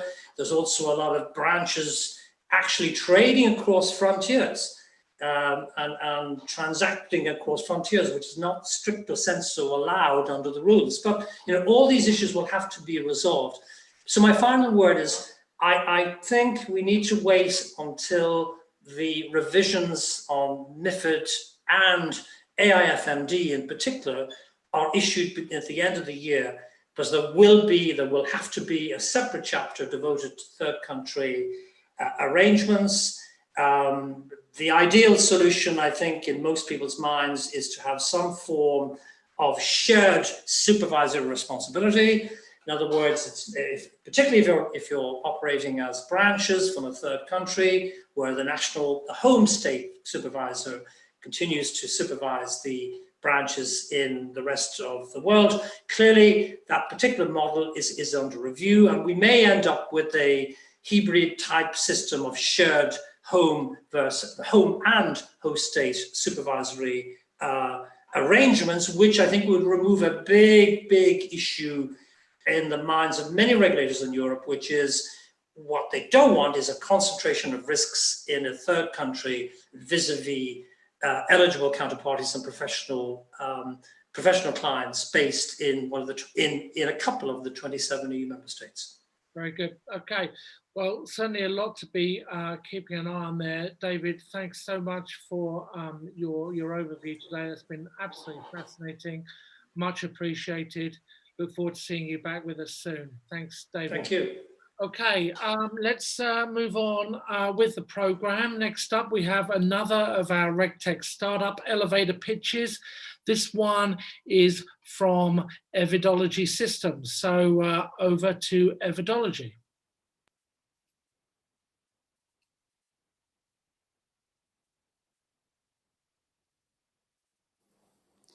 QED is able to take regulations, policies and standards from official sources and documents, translating them into consistent, comparable structures and formats which can then be processed automatically.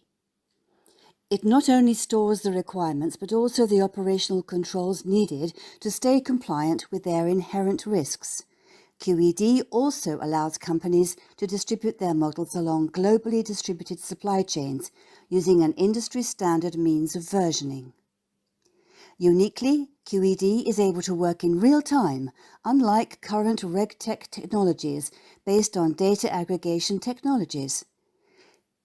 QED enables real-time horizon scanning, risk analysis, and alerting via Microsoft Teams and other enterprise messaging platforms. QED is now directly integrated with Office 365, Microsoft Power Platform, and Microsoft Azure, Solidatus, Calibra, and ServiceNow.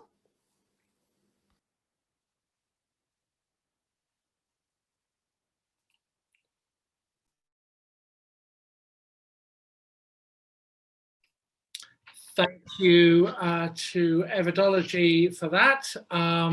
As I mentioned before, you can contact Rupert Brown and the gang through the networking facility on this platform. We are moving ahead, so let me just hand over now for the next session to my colleague Sarah Underwood, who will be moderating the next panel on European regulatory reporting post-Brexit, managing MiFIR, EMIR, and SFTR. So over to you, Sarah.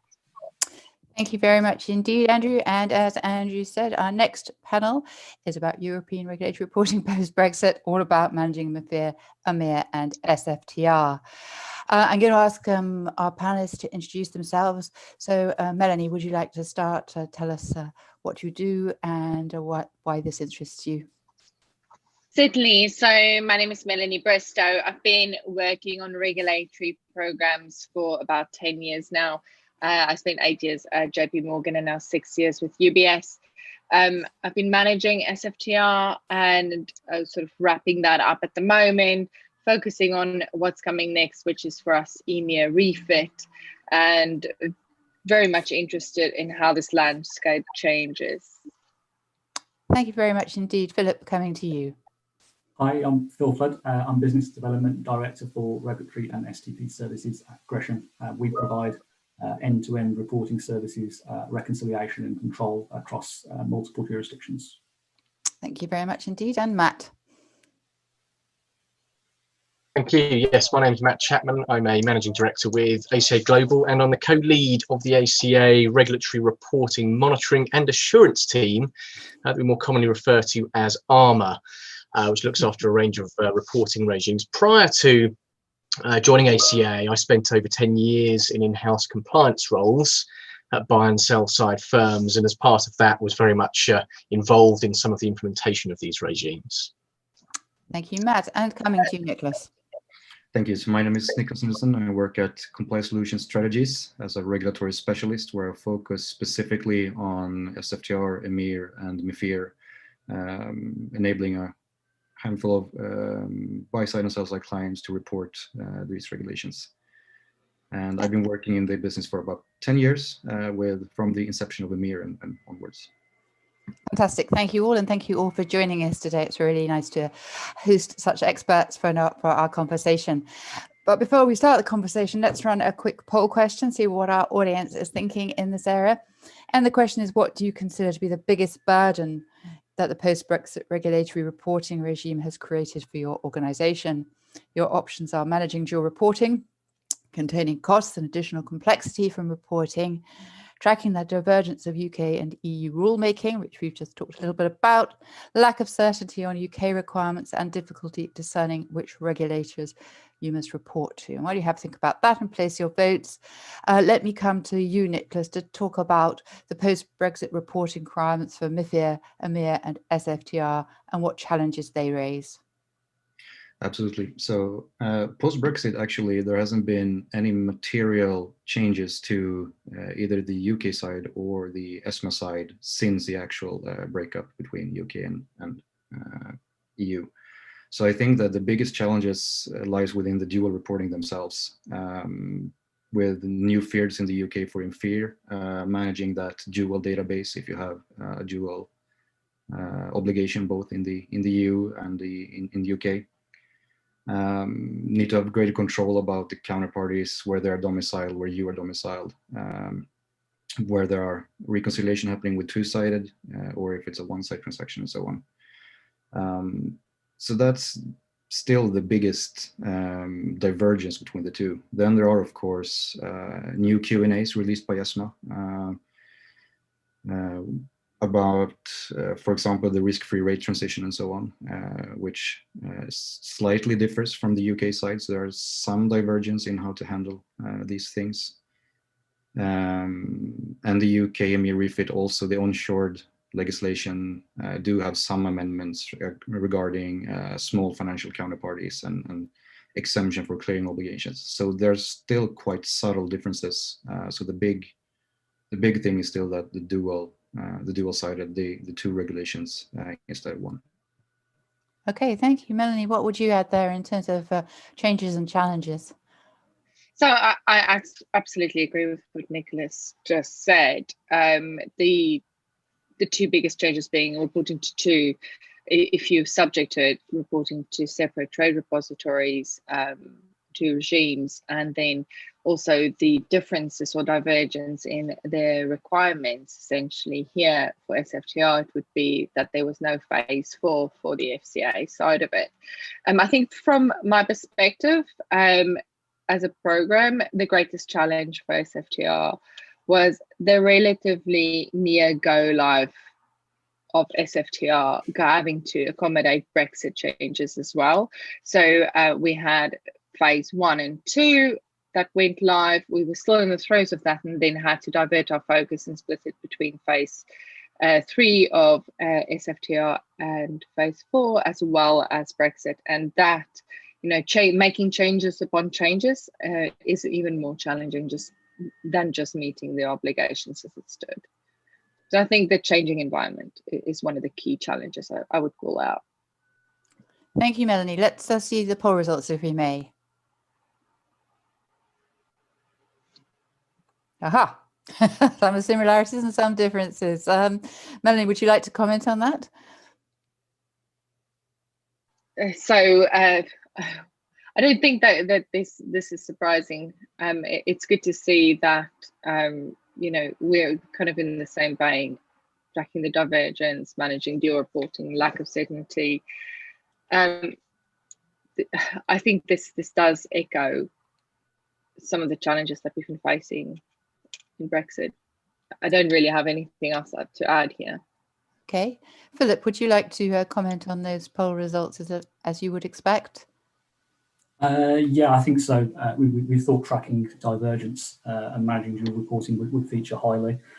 Costs would be at the bottom because people don't understand at the moment the complexity or what the rules will look like.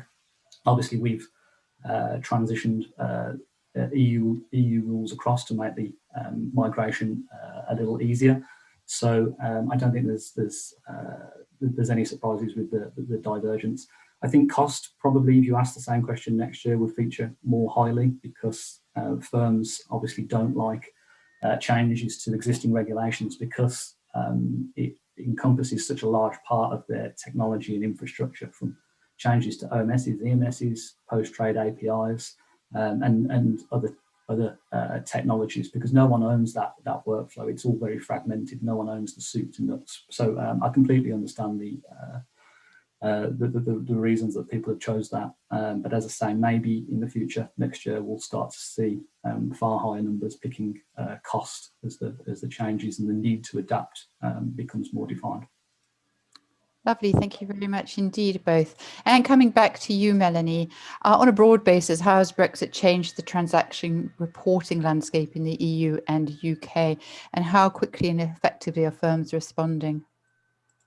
So I think, you know, we've sort of covered it in the first question, in the fact that we have to report to two TRs if you're subject to both regimes. We also need to respond to the potentially different requirements. I think that's coming out, that we don't know how that's going to be or how much it's going to cost us. I think that came out in the poll results. It doesn't matter how small the changes are. These changes do tend to take a lot of time, take a lot of analysis, and essentially take a lot of resourcing in terms of cost. We've seen a couple of these issues already in SFTR. Again, here was the phase 4D scoping of for the FCA, and more recently we saw it when the ally of the issuer forbearance came through the FCA, and which allowed for forbearance until at least April, and ESMA then came up with forbearance for until at the latest October. So we see subtle divergence there, but that does mean that we'll see a difference in how we need to respond to that. So that's what I would say. Matt, do you have a view here? Yeah, I think if we think about it from the MiFIR perspective, I think that as Nicholas was describing, I think there's you know, firms are typically doing okay with that. There's the two different thirds. Databases that might need to be considered for reportability and so on, but I think it's generally working pretty well so far.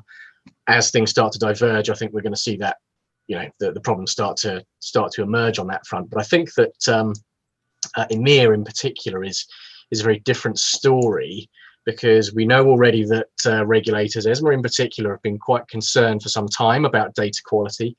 There was the release in April this year that talked about data quality still being poor. And they've previously mentioned things like the lack of technology affecting some firms and their ability to do meaningful monitoring. And I think, as we saw in the poll, where we had around 25% of responses talking about that dual reporting problem, you know, that's where I see a lot of the immediate practical challenges today, because we've got firms who are still, I think, struggling with trying to make sure that they're, you know, particularly where they're self-reporting on behalf of multiple clients or funds, making sure that the reports are getting to the right trade repository. And I think as well, if we think about delegated reporting, there's been a bit of an ability for some firms to sit back and just hope that everything's okay.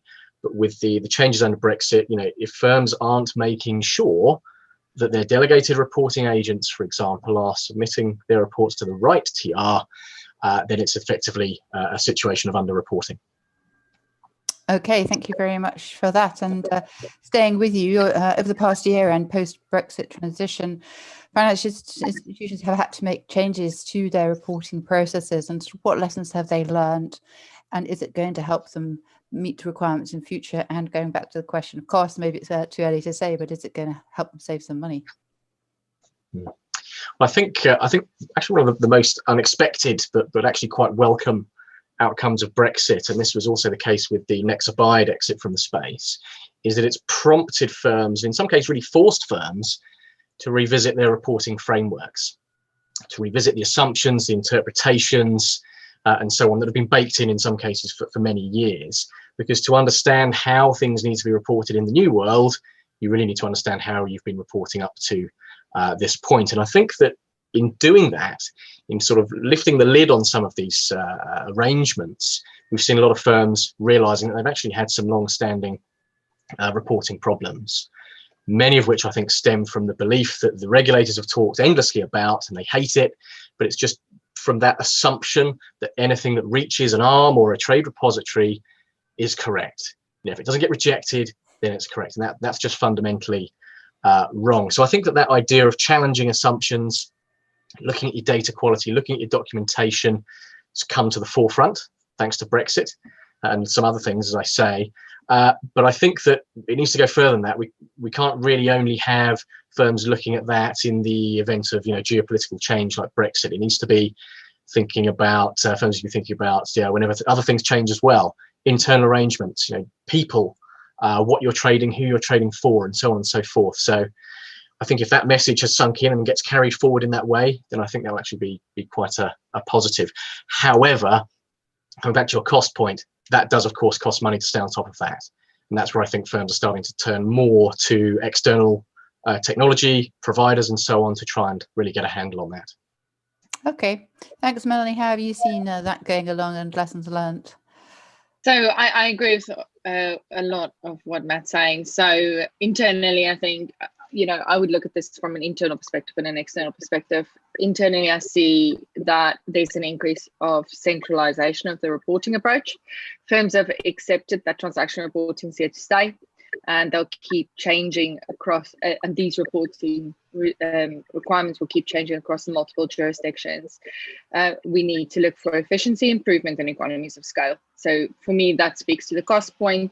Again, here from an external perspective, we see vendors offering services that can literally take transaction reporting off your hands.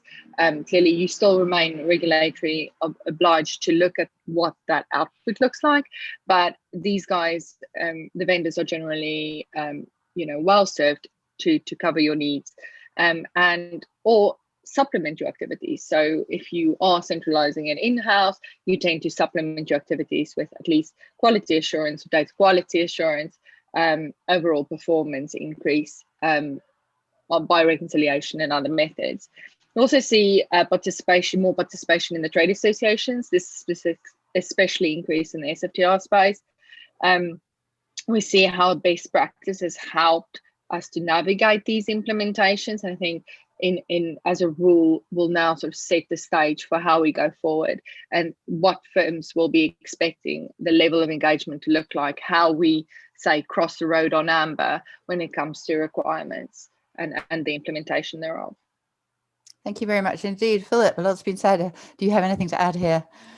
No, I'd echo Matt and Melanie's comments. Certainly regulatory spending is predicted to increase, and certainly budgets and resources for firms are being squeezed, especially with the pandemic. But the rate of change isn't slowing down. As Matt said, we've seen UK thirds and ESMA thirds now.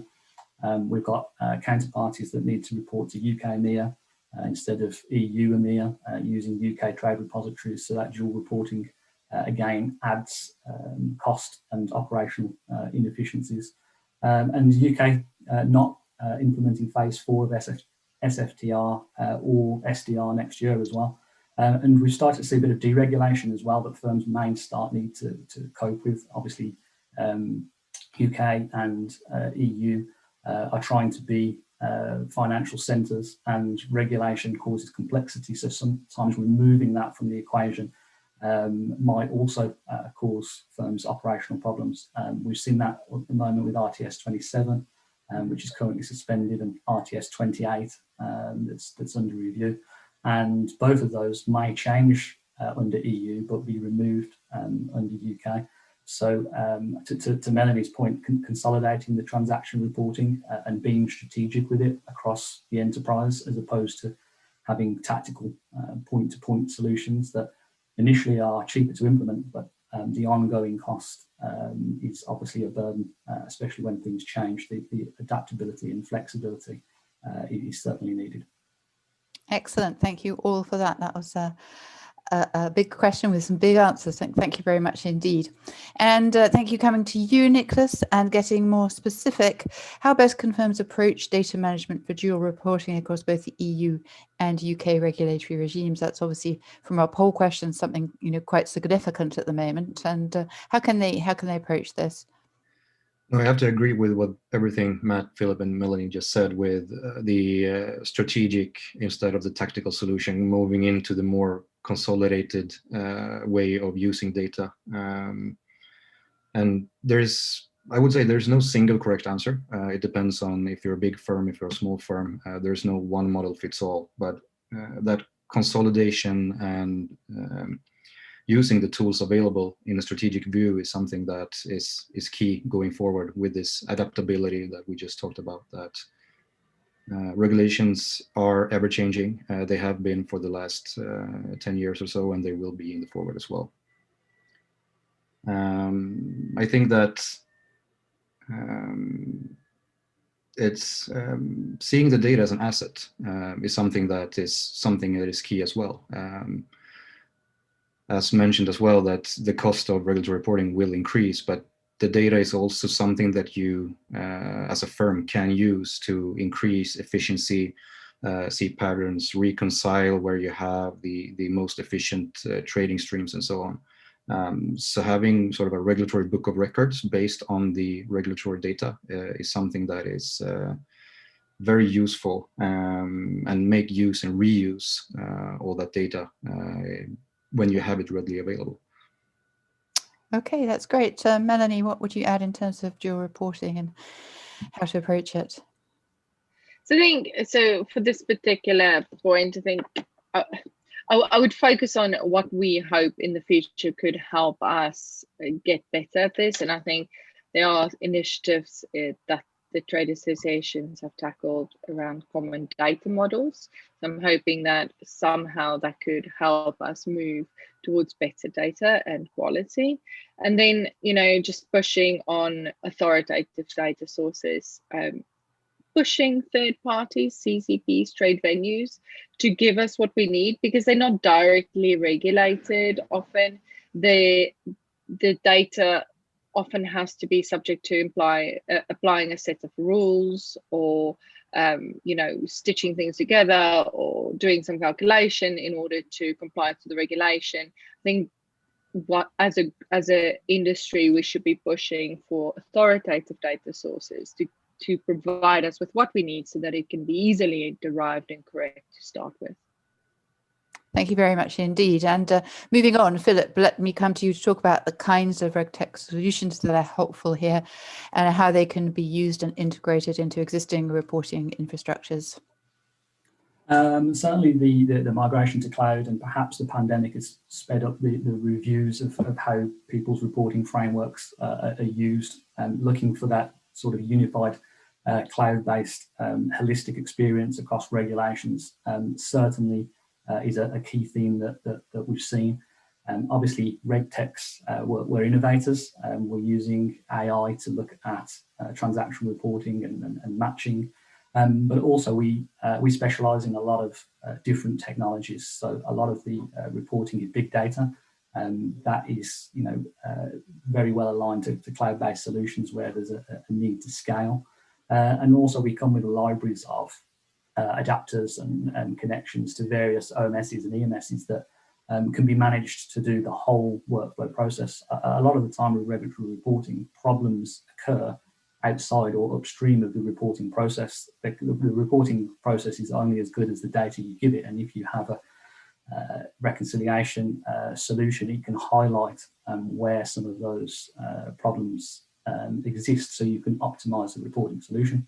But if that exists in an OMS or an EMS or a proprietary API, then that becomes difficult. As I said in the previous questions, the fragmentation in firms from front to back is a huge problem. People don't understand the data or use data in different ways. So being able to outsource that sometimes to a third party is an advantage, especially when they are specialists in lots of different areas. It's a cost to the businesses that will need to create those and support those technology solutions. So the use of Kafka at the moment is on an increase, but of course that has a skill and a cost associated to it as well. Whereas RegTech solutions, they embrace that complexity and that technology innovation challenge.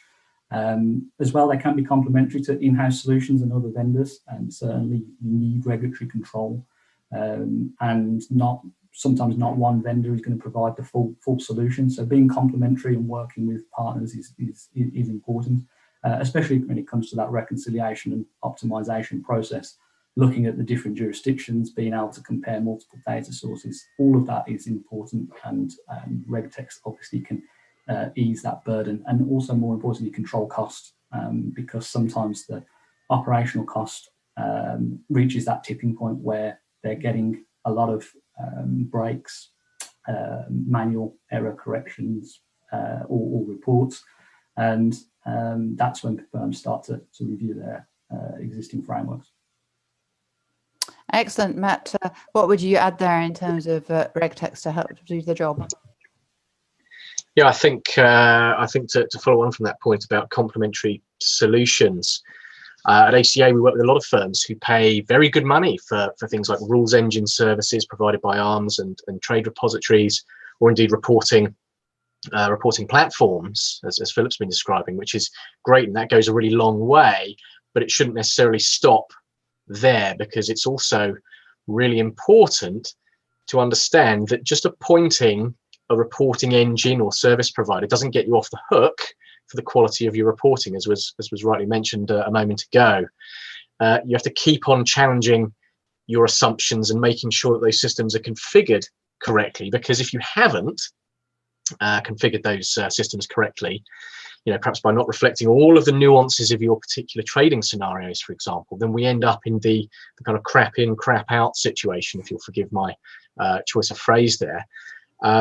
So a really important addition for any firm who's reporting in any way at all at the moment, including delegating, is effective and meaningful monitoring, so you can keep on challenging your assumptions and your interpretations. Because certainly firms are generally doing some monitoring at the moment, but it's often based on very small sample sizes, or it's too narrowly scoped, so you're only looking at a very small number of fields. Sometimes it's just a regulatory box ticking exercise and so on. Sometimes you're of course also using the same assumptions for your monitoring as you have for your implementation, which means you're kind of checking your own homework and not bringing some of those errors to light. And I think that, to come back to Philip's point, that's where having kind of independent technology-driven assurance programs can add some value, to make sure you can look at everything in a quite an independent fashion, almost use one provider perhaps as a sense check on the other, to make sure that any miscommunications or miscoding that might have happened can be identified and ideally fixed. And I'll quickly say as well, if I may, a lot of the time when we're talking about reporting errors, the technology is a crucial aspect of that, and it should absolutely be pointing out where you have problems. But there's another element to this, is what are you going to do about them? Once you've identified an error, perhaps through a technological service, how do you fix it? And that's something where you might need subject matter expertise, third-party consultants and so on, to really help you actually work that through. Excellent, thank you. We touched on quality earlier and ESMA's quality report, or lack of data quality in SFTR and EMEA. So Philip, coming to you, what are the quality programs? The industry is quite mature in terms of regulatory reporting, but there are still quality issues. What are they and how can they best be addressed? If you look at the ESMA's data quality report that was produced in April, along with some of the FCA's watchdog newsletters, they're both highlighting more aggressively data quality related issues. And EMEA has been implemented now since 2014, but is still plagued by data quality issues. If you mention to any NCA about data quality, it's certainly their biggest pain point. Obviously, the rush to comply always overshadows best practice and data quality. There's a regulatory timeline and you have to hit those dates, and we understand that. But as I say, EMEA has been around now for 7 years, and the data quality reporting and pairing, according to ESMA, is problematic. The pairing has actually improved from 40% to 53%, but that's still really, really low, considering that to pair, you only need 3 fields to match. So it's a huge undertaking. ESMA have also commented some statistics that probably highlight my point. 7% of daily submissions are reported late by counterparties. 11 million of open derivatives do not receive valuation reports. ESMA have also estimated there's between 3.2 and 3.7 million non-reported derivatives on a given day in 2020. So as an industry, we're not getting EMEA right today. There's the data quality issues happening right now before we add Brexit, divergence, dual reporting into the mix as well. So I'd say little progress has happened, but we are seeing signs of reaching a tipping point, as we talked about earlier. Industry associations published a best practice guide in March of last year, specifically looking at EMEA fields and how to populate and report them. I think it includes 87 data points across 61 fields, and includes OTC derivatives and ETD derivatives as well. So I think market participants can look at that best practice guide in how to report better and try and increase those pairing rates. I think as well, standardization will actually help. Adoption of ISO 20022 will go some way in improving quality. Plus some of the work the Bank of England have done in conducting the digital regulatory reporting DRR, and obviously making use of ISDA's common domain model. All of these things will help with actual reporting quality. So firms who are looking to either outsource or looking to repurpose their framework, they should be scanning the horizon for some of these endeavours as well, because although not available at the moment, it's certainly gaining traction, and data quality is a hot topic now. Thank you very much. That really does reinforce some of the points that were made earlier by some of the panelists on Andrew's panel, talking about the problems with EMEA quality issues, lack of standardization. And I think this is probably going to be quite a theme for us today. So coming to our last question for this session, what further changes do you expect to be made to transaction reporting in the UK and EU through 2021? And how can financial institutions be sure they're ready for these? Let me come to you first, Matthew, if I may. Yeah, I think that we've already seen consultations taking place, which, as we've touched on earlier, kind of raising the prospect of a number of changes, full scope AFMs and UCITS management companies who are also providing MiFID services might be coming into scope of MiFIR, for example. That's looking quite likely. It would also, I think, amaze me if we don't get an AIFMD2 at some stage, which brings the fund transaction component of that into scope as well. So there's some tangible changes, I think, on the horizon on that front. But I think another angle to this is actually going to be enforcement action. And I've been sounding a bit like a broken record over the last 18 months, saying that firms just need to bite the bullet and get into the detail of their reporting quality. To Philip's point, if you're getting the 3 basic fields wrong to ensure a pairing under EMEA, goodness knows what the rest of your quality is like.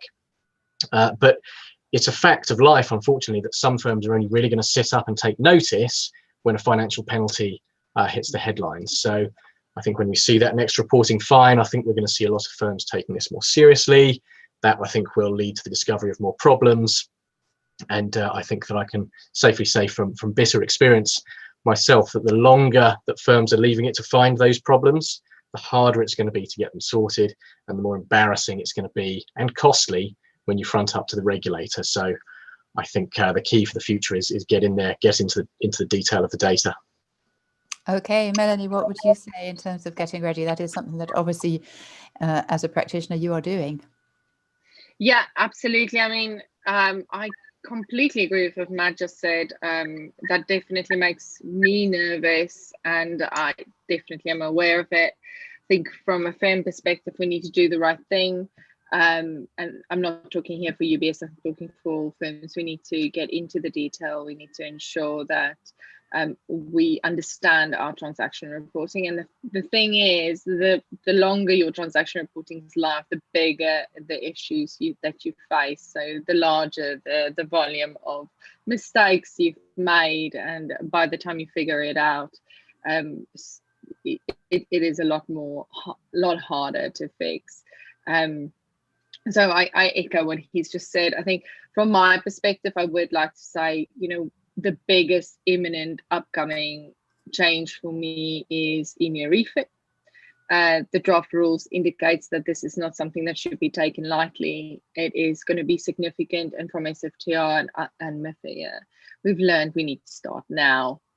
While the draft rules are out, we should start really understanding it. I don't think that there's enough mobilization in the industry on this point. It's like EMEA refit is just being sort of, the expectation seems to be that EMEA refit is just sort of the same as EMEA. There's significant changes in it, and it will be harder and more akin to SFTR than it is right now for EMEA.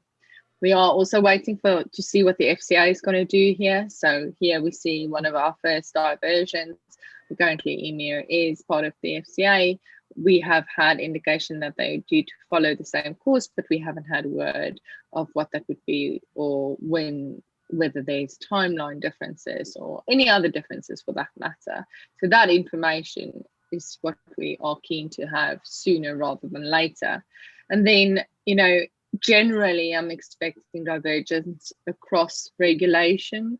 I think that there will be big changes coming through as we go through the feedback cycles with regulators, when they start providing those the feedback on our transaction reporting, our data quality, when you, as a normal course of business, feedback your issues. And then lastly, also, where firms get fined, I think that's going to really set the tone, and ultimately any changes coming from that, from the regulator side, will ultimately result in some level of divergence, and that is a concern. Okay, thank you. Philip, how do you see people preparing? Yes, similar to Matt and Melanie, obviously. I think we have to expect divergence and plan for divergence, which means the need to adapt. Obviously, Melanie's focusing on EMEA refit next. In EU, they've got SDR next year as well. And as Matt was touching on, the MiFID II consultation paper from September, there's at least 8 to 10 significant changes, and we don't know at this point whether the UK are going to adopt or implement all of them. We don't know what ESMA is going to do, so it's going to increase or double the workload. So in order to be prepared, you have to expect change. You have to be data-centric with your reporting process and strategic at the same time. If you can cover more of that workflow, that's going to help in the long run be able to optimize those processes and effectively get your reporting as accurate and complete and as timely as possible. Thanks, Philip. And what are your thoughts here, Nicholas? No, I have to agree with everyone again that the very big thing on the European side would be EMEA refit, as there are significant changes to both the process and the number of data fields and robustness of the regulation and so on. And I think that ESMA have learned from previous regulations, learned from SFTR, and that's why they're trying to make it as robust and clear as possible. One thing that wasn't mentioned yet is there also are changes in SFTR coming on the EU side. So we know that ESMA are looking to do slight changes to the ISO schema. It's under review.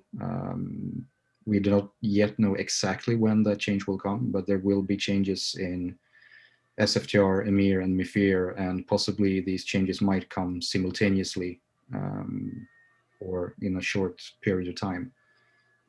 So as we started off this meeting with that, it's one of the biggest challenges is actually adhering to multiple changes at the same time. We might see that coming with the upcoming changes in these all of these 3 regulations on both the UK and the European side. That's excellent. Thank you. And thank you all very much for that one. I think you might be knowing what the audience questions will be. I have a couple of here that I'd like to put to you. And Melanie, can I put the first one to you, please? It adds tracking the divergence of EU-UK rulemaking is going to be an additional burden for firms alongside managing all the new regulations coming in. Do you have any advice on how we should best approach this? I know you've talked a lot about this and you've mentioned this. Can you just sum up what you would advise people to do? There is a lot of change coming. That's a really loaded question, I guess. Yes, we've spoken a lot about it. I think that, you know, the best thing to do is really just to take it piece by piece. You do need to understand all of the regulations. There's no shortcuts. Know what your options are, decide what your approach is, whether it's internal or external, and what type of services you need in order to comply. I think those are key decisions that you need to make. But you know, there's really nothing I can say in terms of, you know, this is the way you can go about it and this will make it easy. This is a very challenging environment. We need to take all changes into account and we need to take them into account at the same time. And we need to resource effectively in order to stay in this business. Thank you very much indeed. And final tech question, I'll put that on to you, Matt. I think, how do we ensure our technology is flexible enough to deal with future changes? That is, of course, part of the why RegTech is here, to put it bluntly. Yeah, right. I think that I think it almost comes back to a point I made slightly earlier, which is a key component of that is just understanding what you do now and why you're doing it that way. Because if you've got a full understanding of all of your activities, all of your data sources, and so on and so forth, and you've specified that, you've got that all mapped out, then where there's a change, then it shouldn't be seismic. It should be a case of then feeding that change into your existing, well-documented, well-understood framework, thinking, well, how's it going to have to change there? And then you can, if you've done it well and you've done it right, then you can feed that information straight through to your technology provider. So, okay, we've changed in the following ways. We therefore think our reports need to look slightly different in the following ways. I think that's a key part that's often missing when we reach these kind of crossroads where new changes come in. There's almost an expectation that the provider is going to do all that work for you, but they can't. You need to know that yourself and be driving that conversation with the provider to say, this is what we need, make it happen, please. Okay, thanks, Matt, and thank all of you, Melanie, Nicholas, Philip, Matt, for joining us. It's been a really interesting discussion, and to our audience, thank you for the questions. We have to end there, so let me hand back to Andrew. Thank you, Sarah. Thanks to the panel. Another fantastic session there. Really interesting, drilling down into some of these issues. A lot of reg reporting stuff today, so that's been really useful, and I hope the audience has enjoyed that and found it likewise useful. Next up, we have our RegTech speaker Q&A session.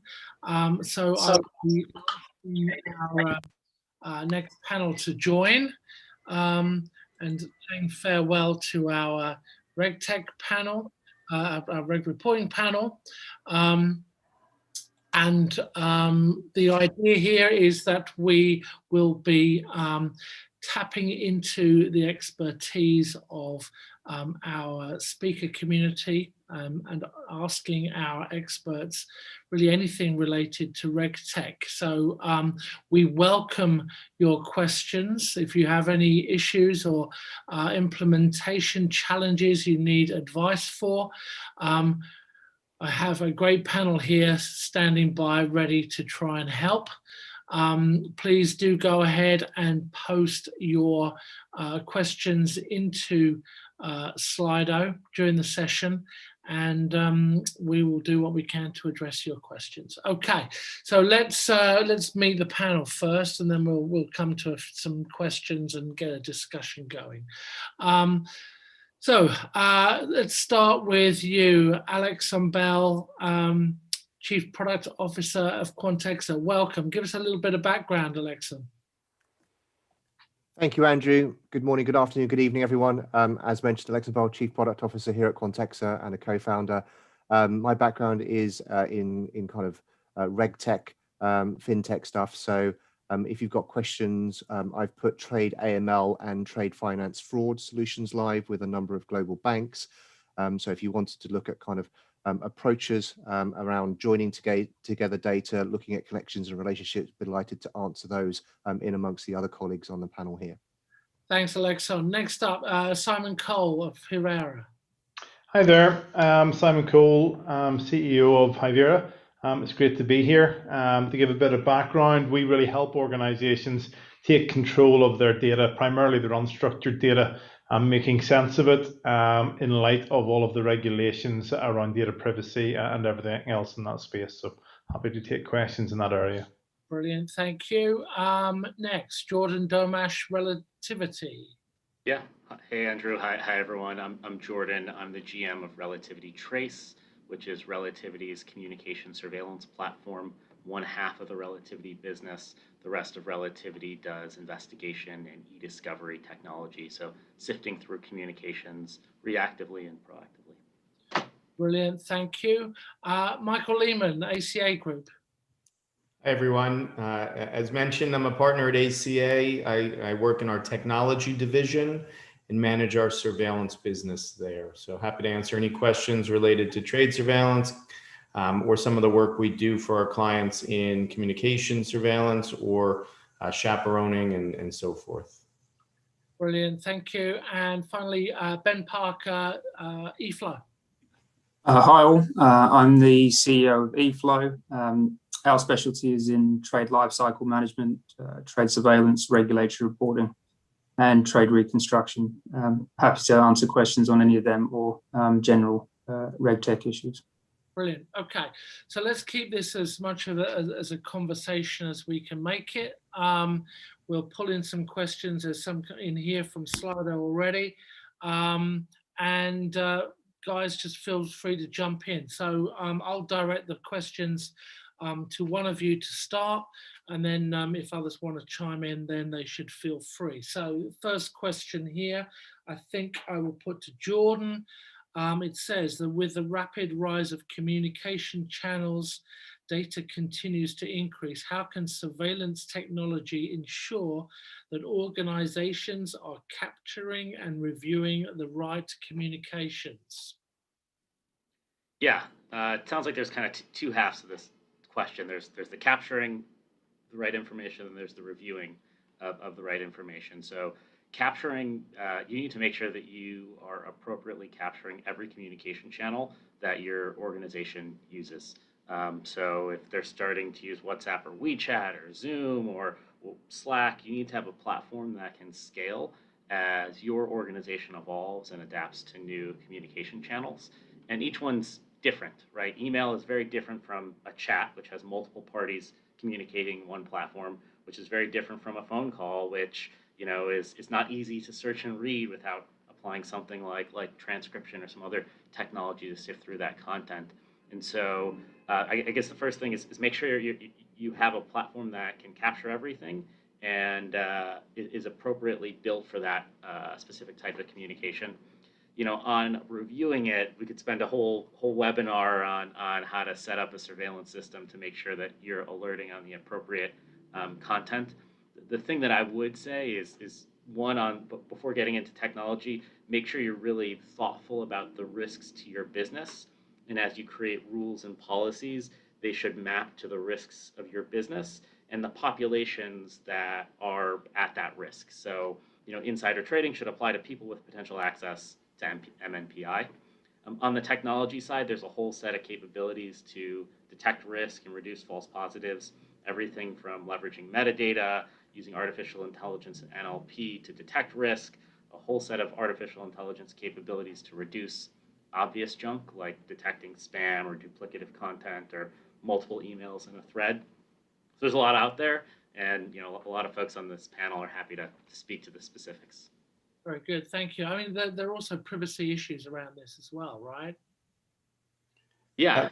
On the privacy side, I mean, privacy is often at the opposing side of government regulations that require a proactive monitoring to get ahead of risky behavior. The approach that we take is everything should be audited. So if someone runs a search or reviews a communication, you know about it.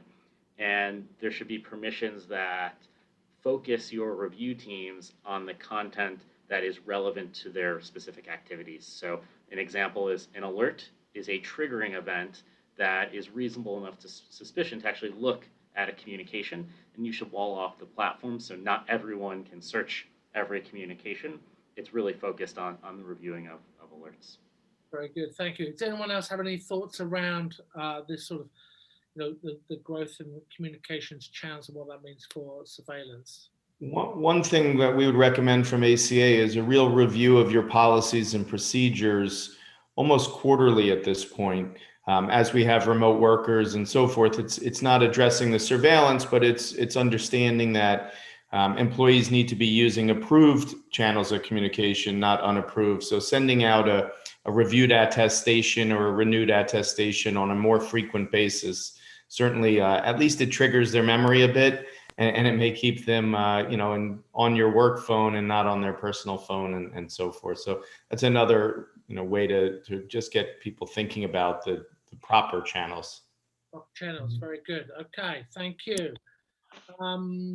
Let's move on to the next question in, I want to say Slack, in Slido. I'm going to push this one to Ben, if I may. COVID-19 has seen a lot of firms pushing to implement RegTech solutions more quickly than normal. Is this increase or acceleration in adoption sustainable? And will the adoption of RegTech solutions slow down as we start to return to in-office work? Good question. I guess we don't really know what the post-hybrid landscape will look like. I think we can accept that it will be a hybrid of sorts. I think for financial firms, clearly after sort of the COVID immediate BCP policy testing, etc., there was an adoption right across the board of solutions, and we obviously saw a great acceleration in communication platforms after that. I think that we're going to see, after the immediate alarm, if you will, we'll see a leveling off of the adoption. But ultimately, I think what firms will do is that they will probably review their policies, much as Mike said there, with a lot greater frequency. And what that will cause them, I guess, trigger them to do is to then realize prior to COVID how many of these processes they had in place that may have been supplemented by human interaction, etc. And so they have to actually automate these processes, and the legacy systems that they have out there won't necessarily cover the requirements they have. And so I think that with the sort of a return to work framework, well, actually, that's probably all I've got to say about that one. So, yeah. Maybe expand this out a little bit. And, I was talking to a friend of mine who is a journalist who writes for the Sunday Times and other Sunday newspapers, primarily around sort of like, what's next in working from home and what's coming. Mm-hmm. I suggested to her that for regulated entities, there's there's more of a challenge with working from home. Do you think that's true, or and what do you think that means for the propensity or the appetite for firms to want to get their staff back into the office? Well, it's actually interesting. So obviously Goldman's reversed their decision today, didn't they? I think that.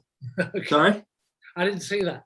Okay, yeah. I think that I've had a few discussions about this, and I think that what we're seeing is actually it's the policies and actually the technology isn't going to change massively. Certainly on the surveillance front, we were already on the way to, I guess, putting in that holistic surveillance, if you will, across the communication channels that the other panel members just spoke about. But it's the physical surveillance that isn't very obvious. So I don't want to labor on the idea of a big brother, but it's essentially within the office space, there is that pressure, there is eyes on employees, their surveillance is there. And that's the one thing I think that we're going to lose. And potentially, we don't know what the long term, we're not certainly not going to start implementing spyware, if you will, visual spyware on firms, although I have seen that proposed, and I've seen that in a few of your panels recently. But I think that's going to be the biggest gap, and how we actually bridge that particular gap around the physical surveillance of what actually happens in the workplace, or not, as the case may be, working from home. But I certainly don't see, I think we see general, from what we're seeing, productivity either at the same level or increasing from us and also from financial firms. Very good. Okay, thank you. Looking at the Slido question around KYC AML, I'm going to throw this to Alex on. Our most critical regulatory challenges are KYC, onboarding, and AML. Do you have any suggestions on how we can get more control here? Yeah, I think obviously the kind of RegTech community have been working to innovate in that space. I think the pandemic has thrown a harsh light on, if you've got to lend money to businesses and their KYC is out of date, how do you make an accurate lending decision? So I think, the innovation we've seen here is around being able to source, collect and connect data as quickly and rapidly as possible, and accurately match that between internal and external systems, and then use that and disseminate that to the human analysts or the computer systems that need to make decisions. If you understand your customer well, and particularly if you start to stitch together not just the static KYC, but the transactional footprint, and understand them in context of their customer's customer, not only does that help you with the AML, but it helps you with kind of credit risk and fraud and other things. So we're seeing that the ability to connect data is almost as valuable as having the data itself. So there's no use in having data if you're not using it or putting it to productive use. And to do that, you need technology to basically sift through what could be hundreds of millions of records and connect them on both sides accurately, so you make the right decision at the right time. Do you see, Alexander, we are inundated, if you like, with news about ESG at the moment. Do you see a sort of transferal of some of the disciplines around KYC and related sort of like due diligence kind of activities moving into that space? Absolutely. So EU are going to put a directive out around ESG, right, and sustainable supply chains. So the know your supplier piece suddenly becomes a lot broader. And actually, if you're in banking, the interest rate that you might offer on a product linked to, a polluter might have to change. And absolutely all the things to do with kind of modern day slavery and wildlife smuggling, right? You don't want to touch that, but basically getting a view across where that is. So it might not actually be your customer that's the issue. It might be the logistics company that is shipping the goods to and from you, right? They're involved in wildlife smuggling. Organizations now need to understand what their exposure is to that. And it's great to see the kind of directives come and the kind of social momentum form. And then it's really about leveraging and collating the data, both positive and negative, to make informed decisions within organizations. Really interesting. Thank you. Okay, let's move on to the next topic. So I know time is ticking on. Simon, this one's already been asked for you. As an expert in unstructured data, how can we begin to understand this type of data? We have huge volumes of the data. We are not sure what is a good starting point. Yeah, somewhere is a good starting point. Most people's problem is being so scared of it that they don't do anything about it. So we, on average, an organization has about 80% of their data will be that unstructured information. And the challenge that we see is people pretending it doesn't exist typically, or it being such an unwieldy problem that they just don't want to get into it. So I guess from our perspective, it's starting somewhere. It's starting small, starting with systems that you understand and working with those.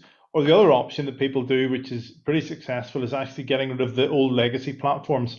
When we're identifying where risk is, typically we find it in the older platforms. So finding those systems that are probably costing you a significant amount of money to keep alive, even though they're out of date and out of maybe out of support.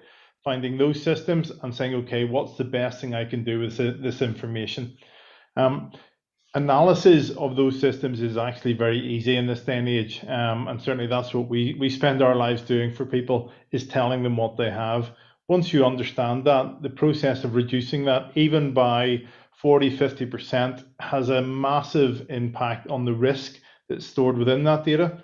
And what that does is ultimately give you a much smaller data set that you can then take and do, put some smarts on in terms of finding that, but getting that high level view, understanding the high level risk and wiping that out, right out of the box is what we do for people and what we see as being very effective.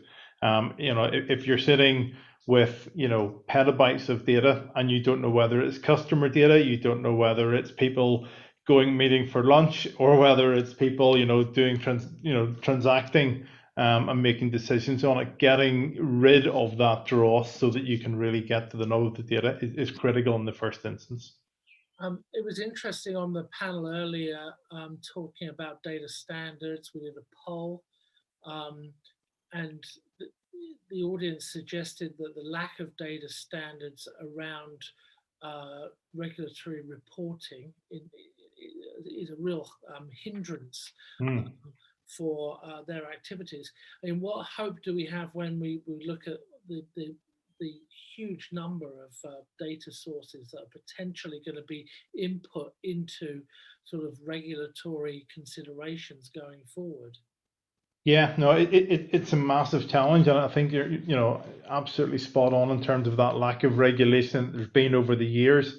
I've been working in this space for over 20 years, and there have been standards along the way, but they've never, they haven't stuck to a point where they're the bread and butter. So we've let this problem build and build and build. So it is the good thing, from a technology perspective, is that there's very little data that we can't look at today, compared to what it would have been 10 years ago. I can't really think of many formats, including video and audio, that we just don't do out of the box right now. They're very straightforward. So the technology can really help us here. From our perspective, cloud platform is how we solve that scale challenge, because we are not limited anymore by how much server space you have or what you can afford to do within your data center. Once we turn that over to the cloud, we've got unending scale. We've got technology that can look at any information. Jordan and Ben chatting there in terms of the supervisory element, being able to use the tools to find that. Technology's here. This is the utopia moment for solving big problems with data. And that's only going to increase, as we know from the regulators' perspective, on what they're planning to do. You even look at the Bank of England around their collection strategies and policies, what they want to achieve, and even internally, themselves and the FCA, the resources that they've trained up in AI and natural language processing, these guys are getting on top of it, and we as organizations and as financial institutions need to be ahead of them, because if you're behind the regulator on the tech curve, you're going to be in a messy place in the future. Very good. Absolutely. There's a question here about false positives. I'm going to throw this one to Michael. One of the biggest challenges for compliance teams is the alert volumes and false positives. They spend a lot of time reviewing irrelevant or duplicative content. Many firms are starting to leverage AI in their surveillance operations. How have you seen this help your clients? Any thoughts on that, Michael? That's a great question. I'm sure many of the panelists would answer it in the same fashion. We like to take the approach of really trying to understand, as everybody else has mentioned, that start with the risk we're trying to find. And once you identify the risk that this test or algorithm or whatever you want to call it is trying to identify, then technology will have the capability to sift through there and get to the bottom of it. One very quick example, people talk about MNPI often, the sharing of information through communication channels or otherwise. That's obviously very sensitive information and it wants to be tracked, but really understanding in what context they're talking about can help minimize false positive and running. In the buy side world, we take the approach that information might be apparent, but only truly wrong or fraudulent if you act upon it. So starting, thinking about MNPI, it should really start with the trading activity on the buy side and flow the other way. Flip that around on the sell side. If you're a big bank and you run an investment banking division or so forth, information leaks could be incredibly costly. So thinking about MNPI from the communication channel start is a very valuable option. So, again, we're never going to truly get to zero false positives. I just would end with the concept of false positive overall. When somebody puts a solution in, manual, automated, or otherwise, trains that solution and generates a result, that result is not a false positive. That result is a result that the system found given the settings, parameters, and algorithm run. And then from that, we can learn and get a little bit smarter as we go forward. But people shouldn't be afraid of findings or results. They should learn them, and move on from them. So I think it's really important to understand, what risk we're trying to tackle, how we do that, and then how we go forward from there. Very good. Thank you very much. We are actually now, I think, out of time. We've run over a little bit our allotted slot. So I'm going to take this opportunity to thank everybody. Thanks to Jordan, Ben, Simon, Alex, and Michael. Really appreciate it, guys. Good chat there. We are back tomorrow, same time, same place, as it were. As we bid farewell for today, I'd just like to once more thank all of our sponsors. Those are Havera, Derivative Service Bureau, eFlow, ACA Group, Relativity, SteelEye, Univista, Quantexa, Gresham Technologies, and CSS Compliance Solutions Strategies. Really appreciate everybody spending the time with us today. We look forward to resuming the conversation tomorrow. As I say, same time tomorrow. We'll see you then. Bye-bye.